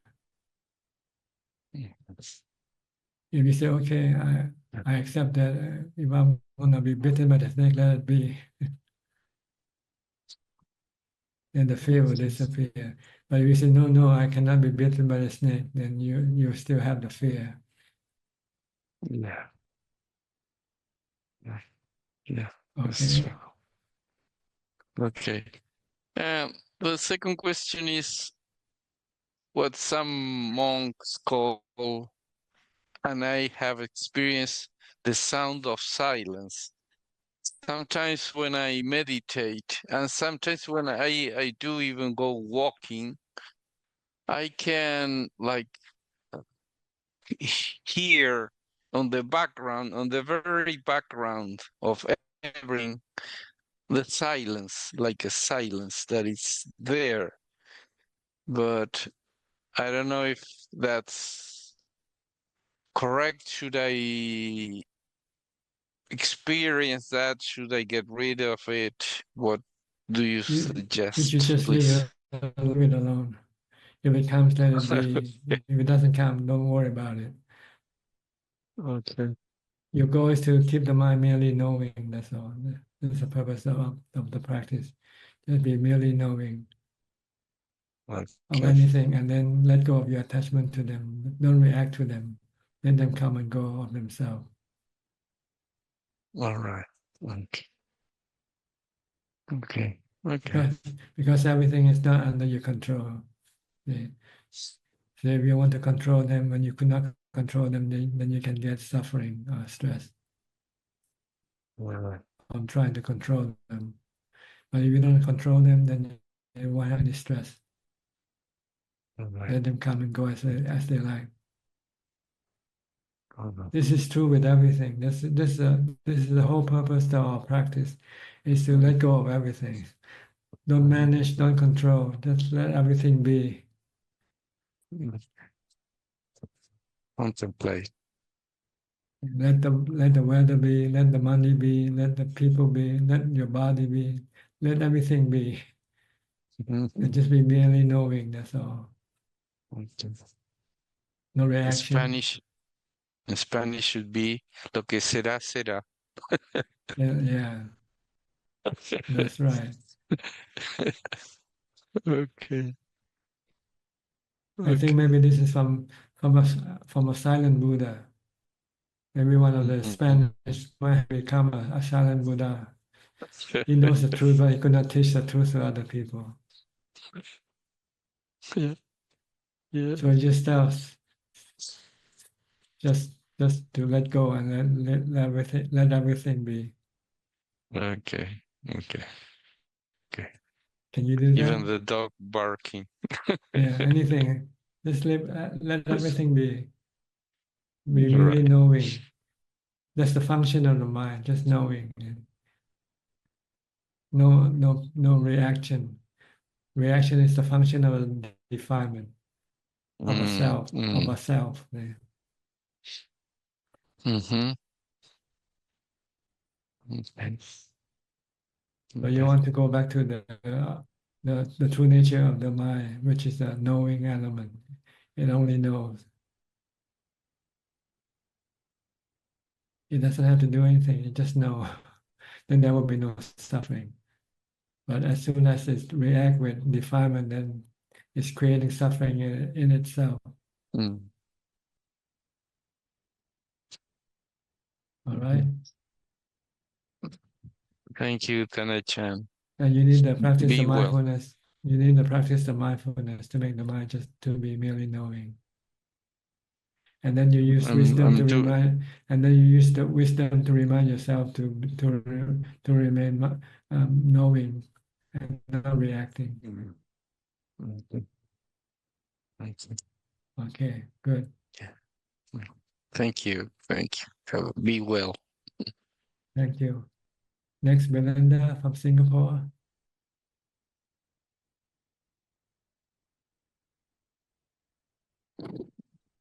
Good evening, Dhamma. I'm merely knowing. Okay, good then. That's the best. That's the best way to be. Just be merely knowing, no craving. And knowing craving arise, and just knowing it. And then don't follow your craving. Let it rise and cease by itself. When you crave for a cup of coffee, don't go after the coffee. Then the craving comes and go. Then you won't need to go after the cup of coffee. I think that we talk about fear, and we talk about unwise courage, like the samurai warrior, they kill themselves.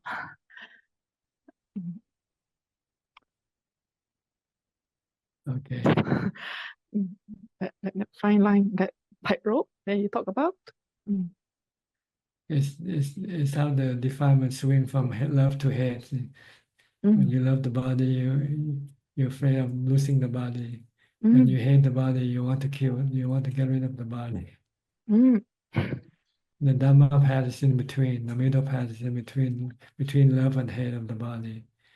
Just merely understand the body and leave the body alone. Okay. Thank you, Ajahn. You're welcome. Next, Tommy from Australia.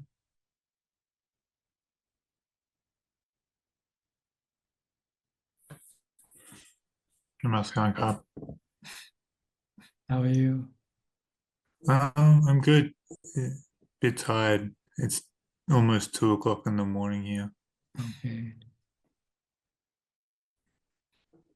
Almost 10 here. Okay, so you're 4 hours ahead of us. Yes, yes. How's things at Wat Yan? Normal. Usual. Go to Bindabat, have food. Many people come and give food. Just everything just normal. Nothing special, nothing. No crisis, nothing. Good. Okay. I don't really have many questions tonight. All right. How long do you stay in Wat Mapjan as a monk? How many months? About over a year. Over a year. And then I come back to Australia. And Wat Mapjan, did they require that you have to become a pakao for a year first, or not? 6 months. 6 months. Okay. And then you can ordain directly become a monk, or you have to be a novice first. Have to be the Nen first. A Nen first. Well, now 6 months.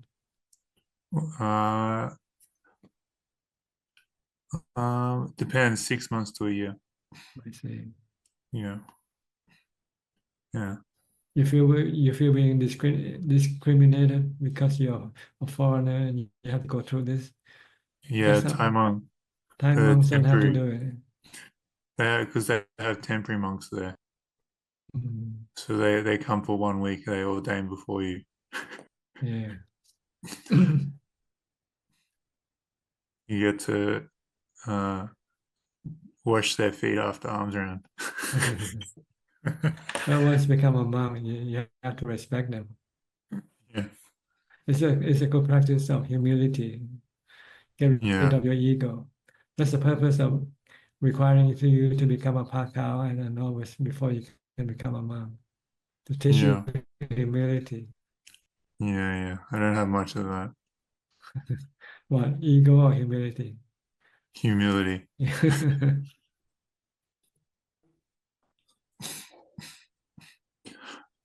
Actually, I just thought of something. Maybe like 3 or 4 weeks ago, everyone was talking about their dreams, but my internet cut out to you, so I didn't get to tell you. I had a dream that I was the first person to convince you to leave Wat Yan to go on Tio. And we're in the car, and I look in the rear view mirror, and you look like very radiant and shiny. You look like Lumpur Satin. He was like very bright in the face. And you were 91 years old. And I said, Ajahn, where are we going? And you said, oh, we'll go to Pra Alex's monastery. So I don't know. I don't think my ability is very good, but I never got to tell you my dream. Yeah. Dreams are dreams. They're not real. Yeah. I guess if you believe one, you have to believe them all. The Buddha said you have to use Kalama Sutta. Before you can believe anything, you have to prove it to be real first. Can you expand on that? Everything that you come across, don't believe it until you can prove that it is to be true. Whatever people say or tell you, you shouldn't believe them right away. Shouldn't be gullible. but you shouldn't be neglecting them either. You just stay in between. Don't believe or have any disbelief. Just wait for the time for you to be able to prove it to be true or not first before you can make your decision to believe or not to believe. Actually, I had an interesting experience. Now it's been summer here, and where I live, it gets very hot, up to 43 degrees. But then the other day we had a cool change, and it was really nice. And I was walking Chongkrom, and I feel like somebody put the air conditioning on inside me. I feel like floating up and down the path. And then I had a strange thought. I just think like everything is how do you say? It's like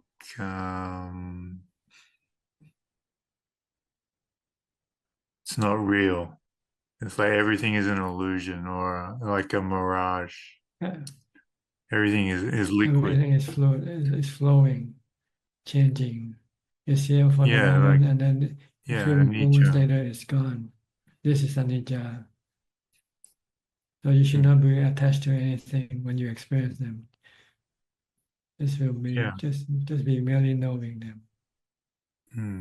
Like I feel like I heard this a million times, but then the experience of kind of seeing it on more refined level and seeing how I experience discontent and then straight away go out through the senses looking for something to cure the discontent.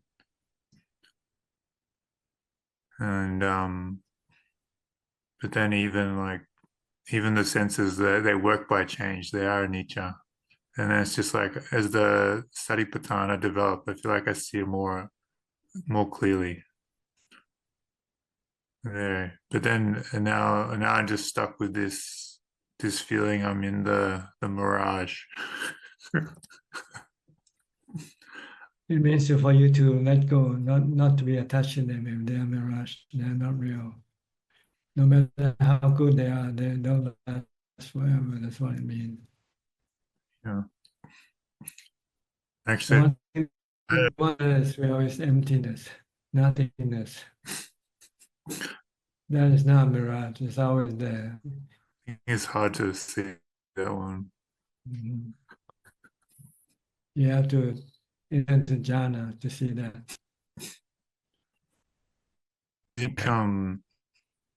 Is the present, people talk about the present moment. Is that a real thing? Or is that more delusion? Everything is like bubbles. They are real, but they don't last. They are like bubbles or mirage, like you say. Does somebody in fourth jhana, do they experience present moment fully? Well, they experience calm and contentment. So it's not the present moment? Well, we all live in the present moment, but our mind keep running away from it, that's all. So when we have mindfulness, we keep the mind in the present. Does Arahant have sankhara? Yes, they have the four namakanda are still there, but they're not used by the defilement anymore. They are used by the Dhamma instead. The Buddha had to use sankhara to give Dhamma talks. But would there be like when I watch my thinking, it's like when I sit and my thinking come up, usually like as far as I can tell, it's just greed, anger, and delusion, every thought. It's because you're still driven by your defilement. So what type of thought would one have? Just pure Dhamma? Pure Dhamma.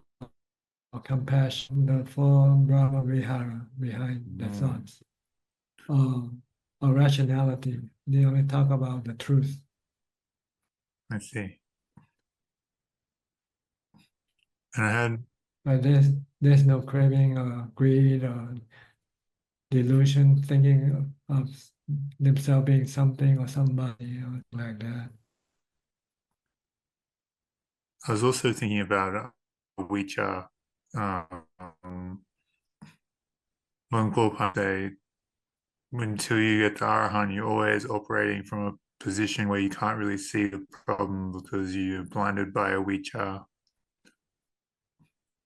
And yeah, I just contemplate what it'd be like not to have Avijja. You know, I wonder what, like, how to find Avijja. Not seeing the Four Noble Truths completely yet. The last part is being blocked by delusion still. The mind, the nature of the mind. Mm-hmm. You are in the nature of the body, you understand the nature of feeling. But once you get to the mind, you're still blind about the nature of the mind. You still want to control the mind, change the mind. You want to keep the mind peaceful and calm all the time. Mm-hmm. And then you eventually you realize the mind, just like the body, it still has anicca, dukkha, anatta. I see. So when you have this wisdom, then you can rid all your avijja completely. Okay. All right. Yeah. I have to move on. Okay. Okay. Quite a lot of people waiting still. Okay. Next, Lynn from Indonesia. Good evening, Ajahn. How are you today?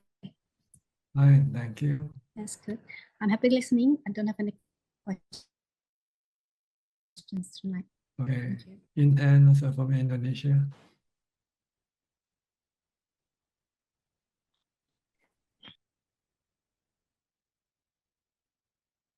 Good evening, Prajan. Yes, how are you? I am fine, Prajan. Okay. So you made reservation to come to Kauchiwan again? Yes. Okay, good. Mm-hmm. I will stay for Thursday. Good. After that, I stay 2 days at hotel. Okay. What a difference, huh? Mm-hmm.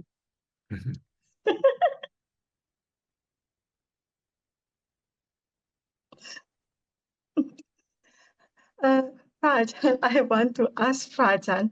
Prajan teach us how to take care of parents. My question to Prajan, now my mom condition is like a child, and sometimes forget something and like dementia. So she don't understand she already eat or no. So mostly I decide for my mom what she should to eat or what she should to do. It is okay if I Think for us, and you have to think for her. Mm. It's just like a child, you said. Mm-hmm. Yes. Okay. But you have to make her happy, though. Oh yes. So That's the I goal. just That's the goal, is to keep her happy. Mm-hmm. Yes. Not do it and make her sad or unhappy. Mm-hmm. Okay. The problem is my mother very like go outside and eat at restaurant. The problem when I'm atasila, I told my mom I fasting, I cannot eat, but my mom don't understand. But this is a time to practice patience with yourself. Mm-hmm. Let's see whether you can keep the atasila and also still take her to the restaurant. So usually I don't want to order for myself. I just order for my mom But when my mom see I'm not eat, my mom also don't want to eat. So after I said it's okay, I just eat 2 or 3 spoons. Now after that, my mom want to eat. So it If break you my. have to do, if you have to do it because you have to, not because you wanted to, then it's okay. It's no defilement. So is that a break my precept? Breaking or not breaking, it doesn't matter as long as you don't follow your defilement. Okay. The precept is there to stop your defilement. See? And what you do is not defilement, then it doesn't matter whether you're keeping the precept or not. Okay, understand. You have to understand the purpose of the precept. Mm-hmm. The purpose of the precept is to stop your defilement. Okay. But if you're doing it not because of your defilement, you're doing for mother, you're doing out of compassion, then there's no defilement. But be very careful because sometimes your defilement can use it as an excuse also. Understand. So you have to make sure whether it's your defilement or your compassion or the thing. Yeah. Understand, Rajan. Okay.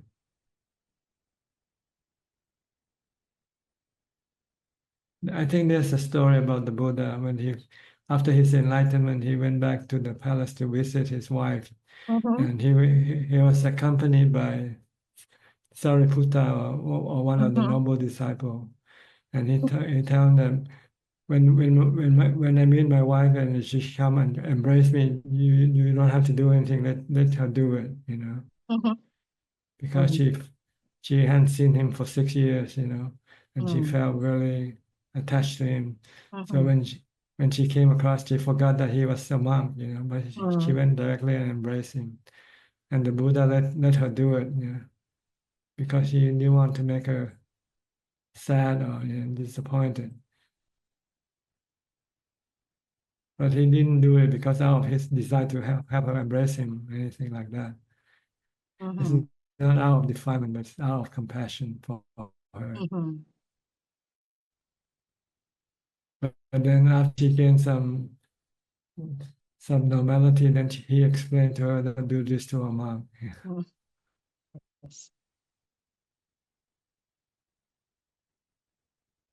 Okay. Okay, understand, Rajan. Thank you, Rajan. Next meeting, also from Indonesia.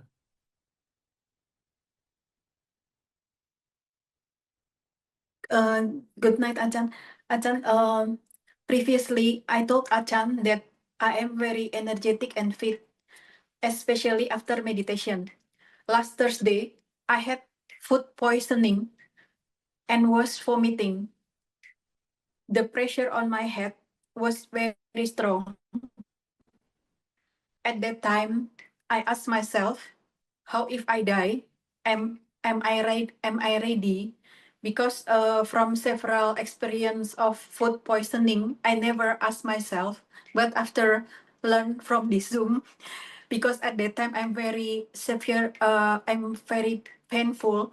So I asked how if I die, am I ready? I said, okay, that's fine.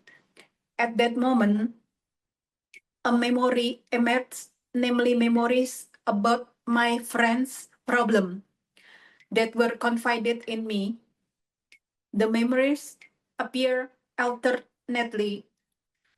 After I vomited several times, I immediately felt healthy and energetic again. And then I went into my room and did sitting meditation for 1 hour. Actually, this is not my first time get food poisoning. Maybe almost 5 times in this life. I wonder why, when I was experiencing very severe pain, the memory that come up was my friend's problem. Only my friend's problem at that time, Ajahn. There's no need to know why. Oh. What you need to know is how to react to it, how to treat it, and it's just be merely knowing. Treat it as anicca, anatta. can come and go anytime it wants to. You don't have to know why. Know how to deal with it. That's what you should do. How should I deal with this dream? Just let it be. Let it come and go.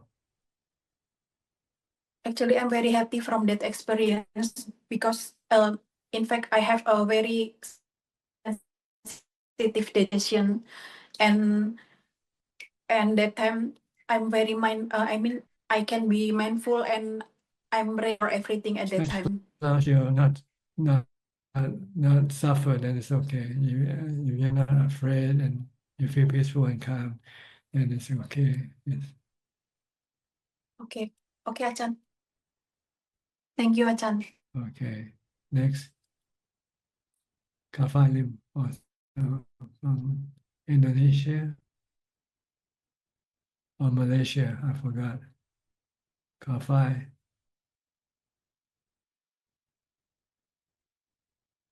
Can you unmute your microphone? Yeah, I'm Okay. from Malaysia. No question, just listening for today. Thank you. All right, good. Go to Vancouver and Sri and check. How are you? Tan Ajahn. Greeting to Ajahn. Ajahn. Not feeling well. Aging sickness and death, huh? I mean, you're one step closer to death now. Yeah, What follows still. sickness is death. Yeah. If you cannot heal the sickness, then you die. Yeah. You ready to die yet? I don't know. Like you said, it's one thing to contemplate and the other, but To face it's it. another thing when it really happens. Yeah. But I remember you talked about like it doesn't matter how we die, like we die when we die, right? It doesn't really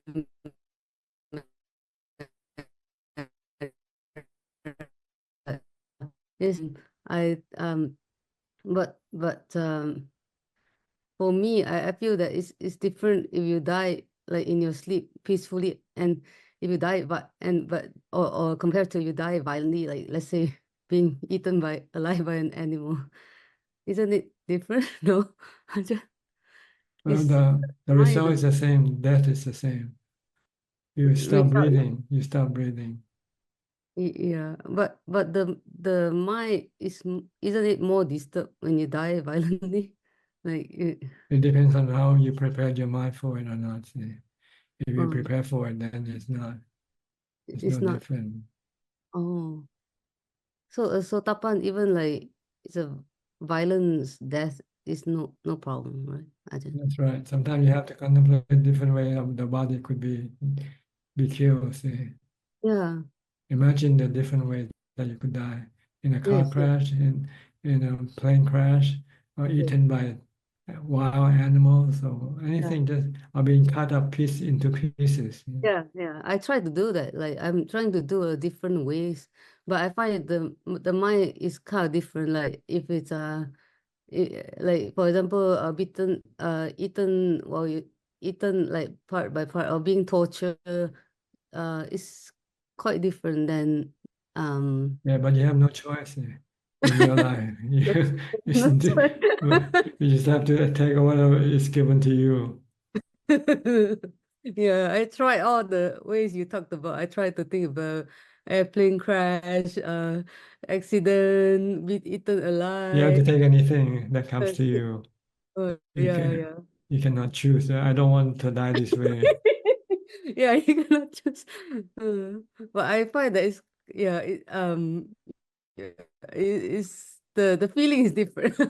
Feeling is different. Like if I die this way, it's kind of scary. But I guess you said the result is the same, right? It's true. And the reaction is the same. Just be merely knowing when it happens.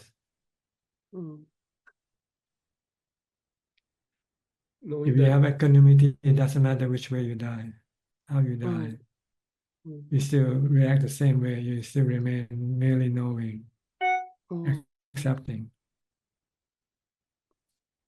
Okay, okay. Yeah, you wanna die this way? Okay, accepting. You know. Because we don't get to choose, right? Don't be choosy. Don't be choosy. Okay. Take whatever comes to you. Okay. Yeah, that's good. Thank you, Ajahn. All right. Yeah, Thank you. I wasn't at the contemplating death stage yet. It's just like the sickness. You don't have to contemplate. You have the real thing for you to Yeah. to look at. Yeah. So you see how you react to it now. Are you happy with it or you're not happy with it? If you're happy, then there's no problem. See? If you're not happy, then that's the problem. Are you happy or not when you're sick? No, I try to, but not. Okay. Because Then I you can have feel to, like then you have to meditate more. Meditate. Use mindfulness to keep the mind calm. When the mind becomes calm, then you can be happy while your body is sick. I can see is that a desire to get better, and that's the one that causing you the suffering. See, that is, yes. craving is the cause of suffering. Yeah.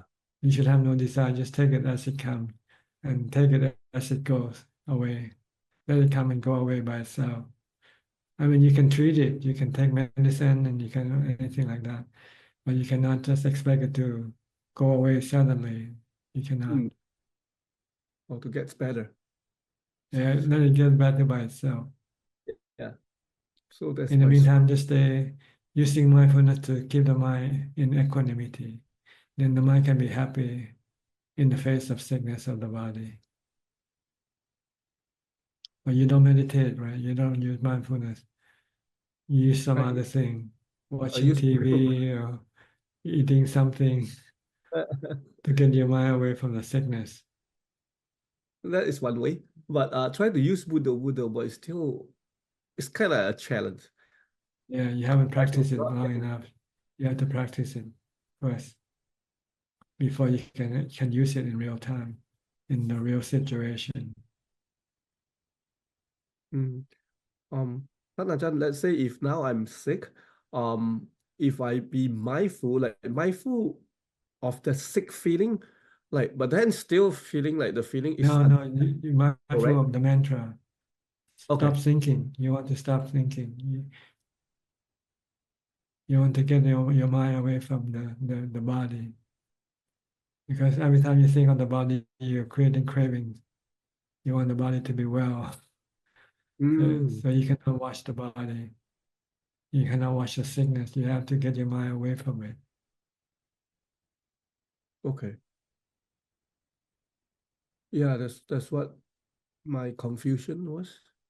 Because sometimes if I feel it, You can look at the body after you have equanimity. Then you can look at the body and not reacting to it negatively. But right now, when you have no equanimity, you react to the sickness of the body negatively. You want it to go away. You want it to disappear. And this will causing you stress in the mind.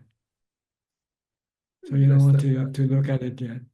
You can only look at the sickness after you have equanimity. And then you can use wisdom to teach the mind just to accept it. And the body is anicca. It changed from good to bad, from being well to being sick. And it's anatta, you cannot stop it. So all you have to do is accept it. When you look at the sickness, just accept it. Okay, welcome. Don't try to push it away. Welcome it, embrace it. Like an old friend. Like seeing an old friend. Yeah, okay. So but before you can do this, you have to have equanimity first. So you use mantra. Don't think about the body. Don't think about the sickness. Just keep butto, butto, butto until the mind becomes still and peaceful and not being affected by the sickness of the body. Then you can then come out of meditation and then look at the body, look at the sickness and say, oh, it's natural, it's anatta, cannot stop it, cannot prevent it, cannot push it away. So just embrace it, accept it. But don't create any cravings for it to go away. Okay, I have to move on. Yeah, thank you, Ajahn. Looking forward. Thank you. Okay, Diana, next. Anjali, you might have to be brief with your question. Namo Buddhaya, Ajahn Suchart. I'm just happy to have my Zoop up and running, and I got so much out of all this conversation. I'll have to listen. This has been a good talk. I can pass today. I'm getting all my answers, and I'll keep contemplating. Thank you so much. Okay, you're welcome. Mahesh, next is Mahesh. Hi, you're from California, right? Yes, good evening, Thanajan. Okay. So I have been reporting on my progress. Like basically, I've been repeating Buddha as you suggested throughout the day.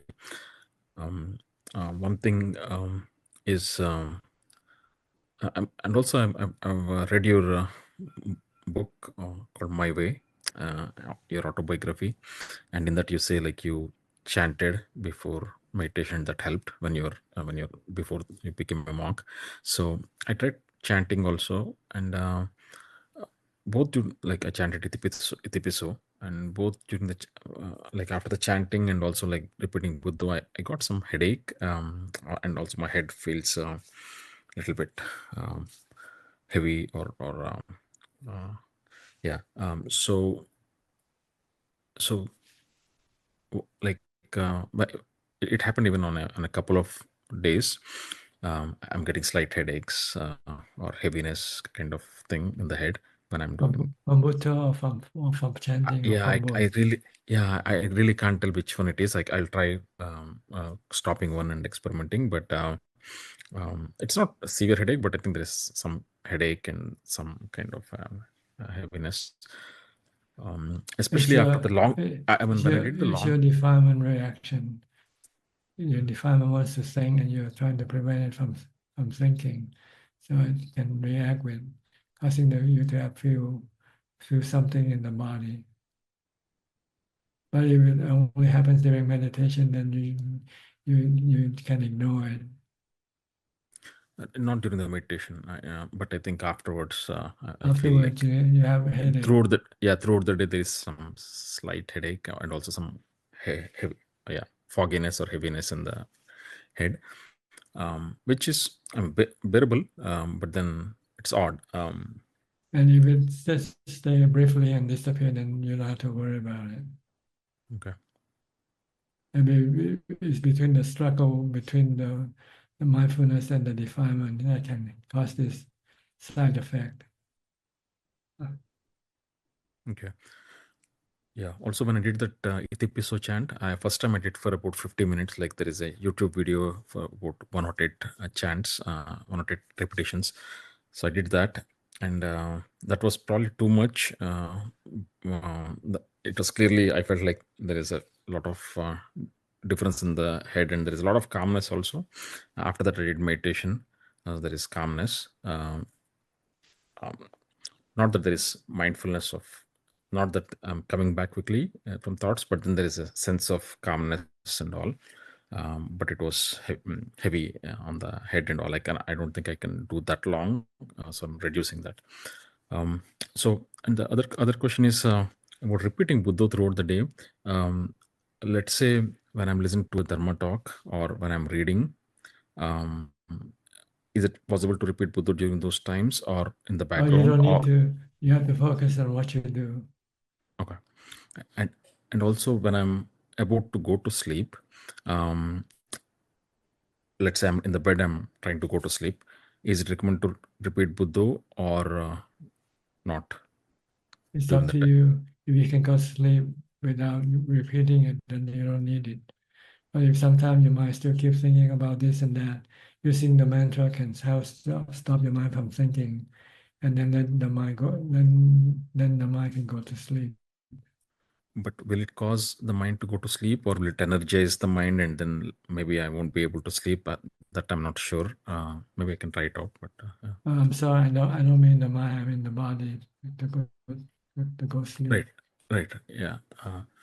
But will repeating Buddha before sleep energize the mind too much that I won't be able to go to sleep, or usually that doesn't happen?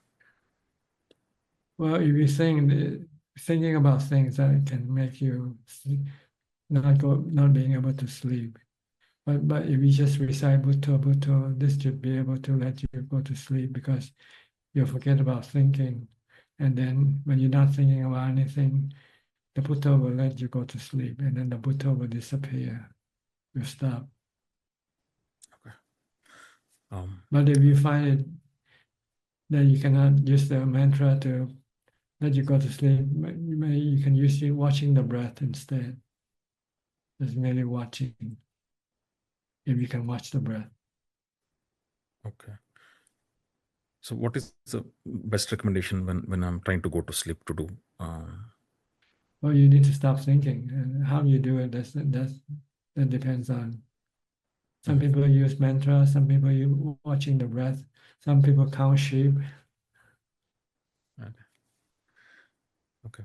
The goal is to stop thinking about this and that, which makes your mind restless and agitated.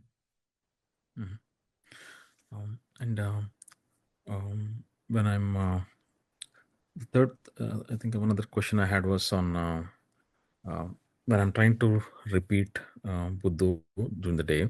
One thing is like engaging in chit chat with my wife. That I see that it can disrupt that. So I'm trying not to engage in the chit chat as much. But then this can have an impact on the relationship and all. So other than going the middle way, is that the session, or is there any way to engage in it? Yeah, in any sessions on that? Ideally, the practice of mindfulness, such as reciting the mantra, is ideal for you to when you are alone, when you're not working or dealing with people. When you have to deal with people, then you have to put them first, not your mindfulness practice. I mean, not your mantra. If you have to talk to your wife, then you have to stop reciting the mantra Buddha and pay attention to what you have to say to her and listen to what she says. But when you're alone and you don't have to think, then you can use the mantra Buddha to prevent your mind from thinking about something useless or something that can cause your mind irritation or restlessness.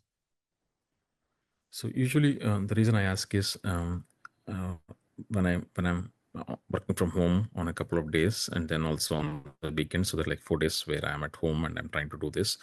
I see that a lot of this idle chat happens with my wife. So we're just talking about this, that, which are like, which we see as they're not going to be useful, but then there is a temptation to engage in that idle chat from both of us. So, but if I'm trying to stop that and trying to use Buddha, right, I think it is fine for me to engage in my practice, but I think my wife might get a little bit difficult for her. But I know it is idle chat. It's like we're just bringing up topics that are not going to happen, or right. Well, you have to come to an agreement with her first, and that you don't want to talk to her because you want to practice mindfulness.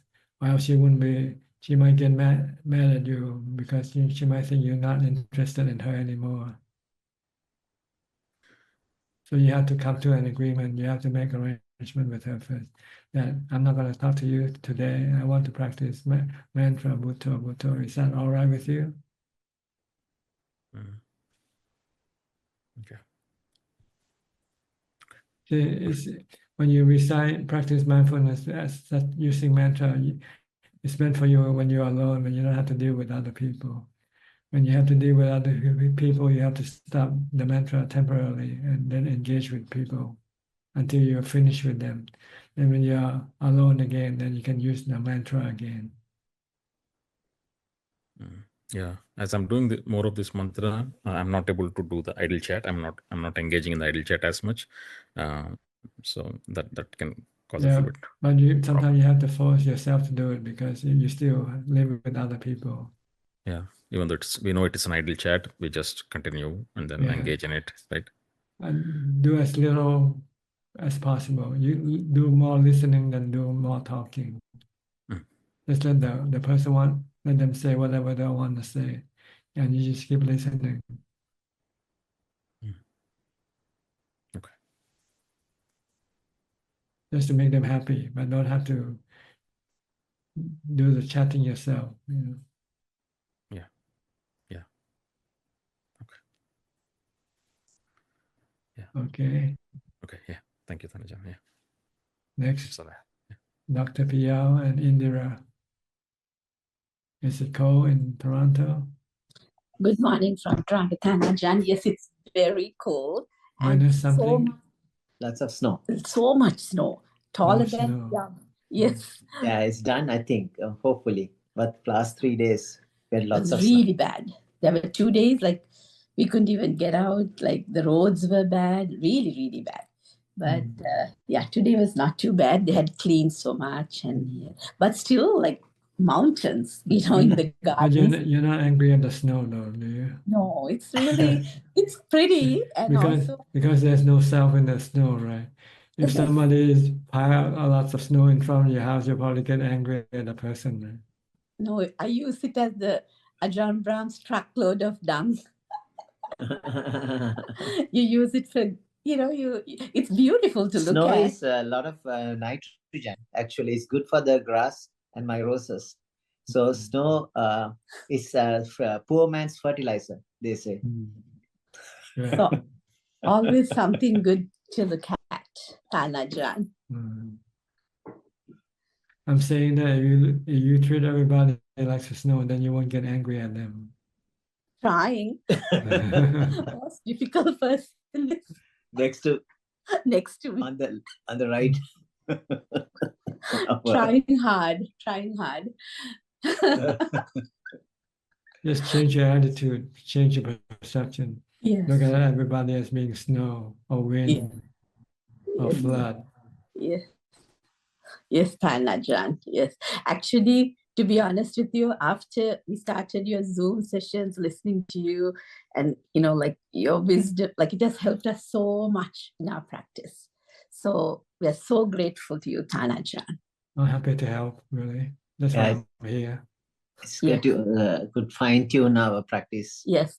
We were always practicing, but there were a lot of things like corruptions. Yes.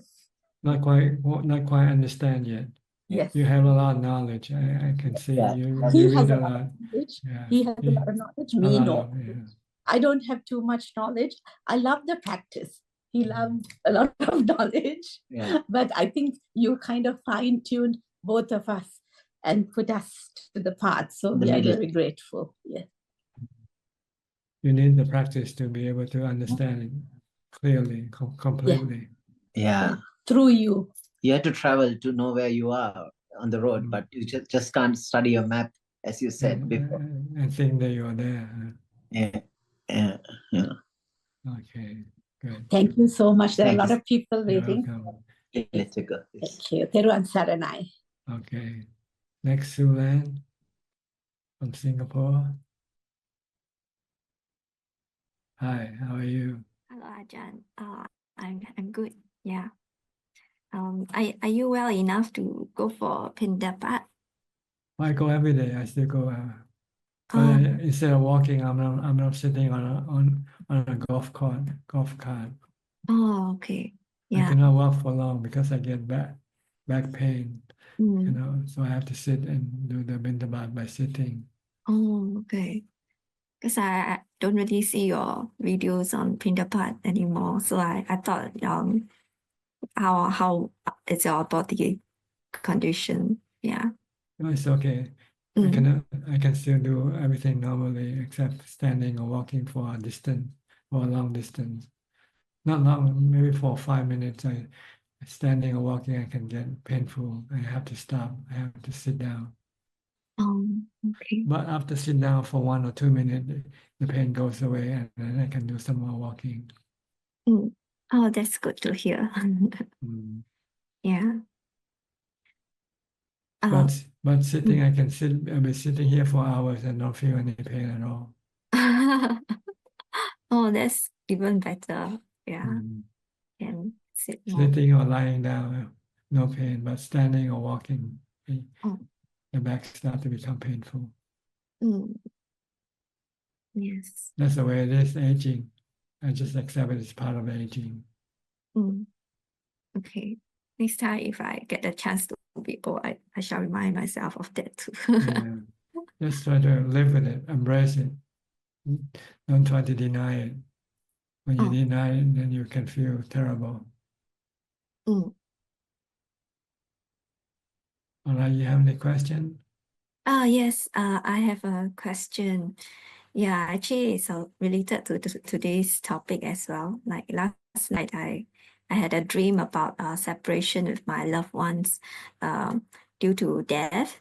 And in my dream, I wanted to kind of reconnect with them in future lives and all that, and wishing them to be well. Then when I wake up, I realized that, even this craving is also a hindrance. Maybe that's also why, we get trapped in samsara, because, have that desire for them to be well and wanting to be with them again. So how can we transform this kind of thought into a skillful one? Yeah, because it's also very tough to will, it's not possible to will this craving away. Yeah, it's very deep seated. I realize. Yeah. You just have to see the impermanent nature of people and things. That everything that rises will cease one day. Nothing lasts forever. Yeah. When you see this, then you cannot resist the truth. You just have to accept the truth. Then you will not have any craving for anything or anybody, because you don't get it anyway. You can crave for it, and the only thing you can get is suffering for your mind. What about the craving for their well-being then? Yeah. Well, nobody is always well, right? Yeah. Everybody is subjected to aging, sickness, and death. But you can crave for their mind to be well if they practice Dhamma. If they can become enlightened, then the mind will always be well, but not the body. The body will always have to suffer dukkha. Oh, because I remember there's the Buddha has one disciple who wanted to deliver his mom from hell. Yeah, to kind of help his mom to be better and all that. Then, sometimes you can, sometimes you cannot. So you have to do what you can, and what you cannot, then you just have to accept that. okay. Yeah. Okay. I will reflect on this. Yeah, impermanent, anicca. Everything is anicca. You, me, and everybody in this room is anicca. One day will be gone from the surface of this earth. Yeah. Okay. Right? Yeah, correct. Nothing lasts forever. Okay? Just teach yourself this way. Look at everything this way. And when things happen, then you won't feel sad. Because you won't have any craving for them to return or not to disappear. Because you cannot do that. Yeah. Even if we know there's the concept of rebirth, it's ignorant of us to think that next time we can reunite and all that, right? Yeah, unite to be separated. See? You have to look at the whole story. You only think of half of the story, be united and be happy forever. But that's not the truth, is it? Be united so that you can be separated again. Yes. True. So you won't crave for anything, because whatever you crave for, you're gonna have to lose it. Once you got it, after a while, you have to lose it again. So why crave for anything? Crave for suffering. You're craving for suffering. You're craving for dukkha. Because Yeah. everything is impermanent. Everything don't last. Okay. So don't crave. Just let things be. Okay. Be contented with whatever you have. That's all you need to do. Oh, yes. Okay. Okay. All right. Yeah, Sadhu. Last person in the room, Gary. You have any question? Good evening, Ajahn. I'm here just to pay respect to you. No question. Thank you. Next, Kunju. Question. กราบนมัสการท่านอาจารย์ค่ะ We have 9 questions this evening, and the first 5 questions are from Assistant Gmail. The first question is from Matilka from Cambodia. Question 1. Can Ajahn please advise about any rules or guidelines we should follow when doing a solitary retreat? For example, is it best to avoid any reading of Dhamma texts and Dhamma talks and focus solely on formal meditation practice? If you can do that, if you can concentrate on just meditation practice only, that's good. But if you cannot, then you can also read some Dhamma books to maybe help you to understand better how to practice properly. Should we try to gather all food, water, and supplies beforehand so we don't need to leave the spot we're using for solitary retreat? If you can do that, that's good. Are there any guidelines we should keep in mind when we do solitary retreat? Be mindful all the time and meditate as much as possible. The next 4 questions are from Yeti.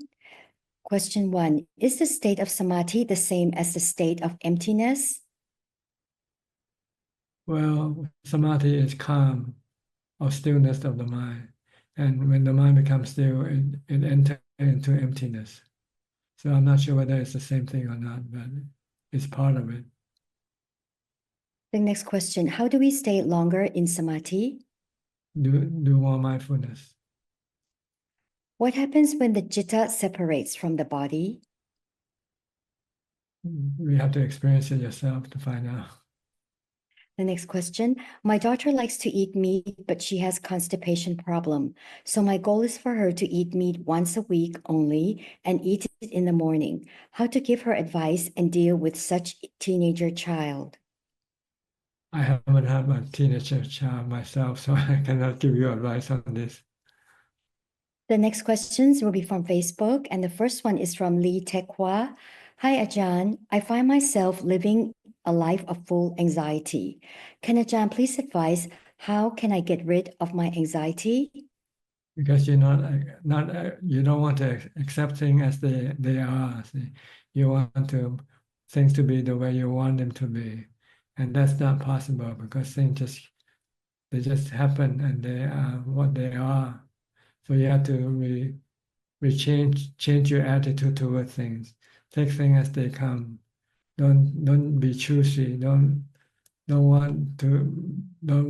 have any craving for things to be according to what you want. You have to take things as they come. Que sera, sera. Whatever will be, will be. If I continue to live my life with anxiety and I die living such life, will I likely be reborn with a life full of anxiety again? Yes, it's a habit that will go with your mind. The next question is from Angeline. What do we need to do towards liberation path? Follow it. The Noble Eightfold Path. Follow it.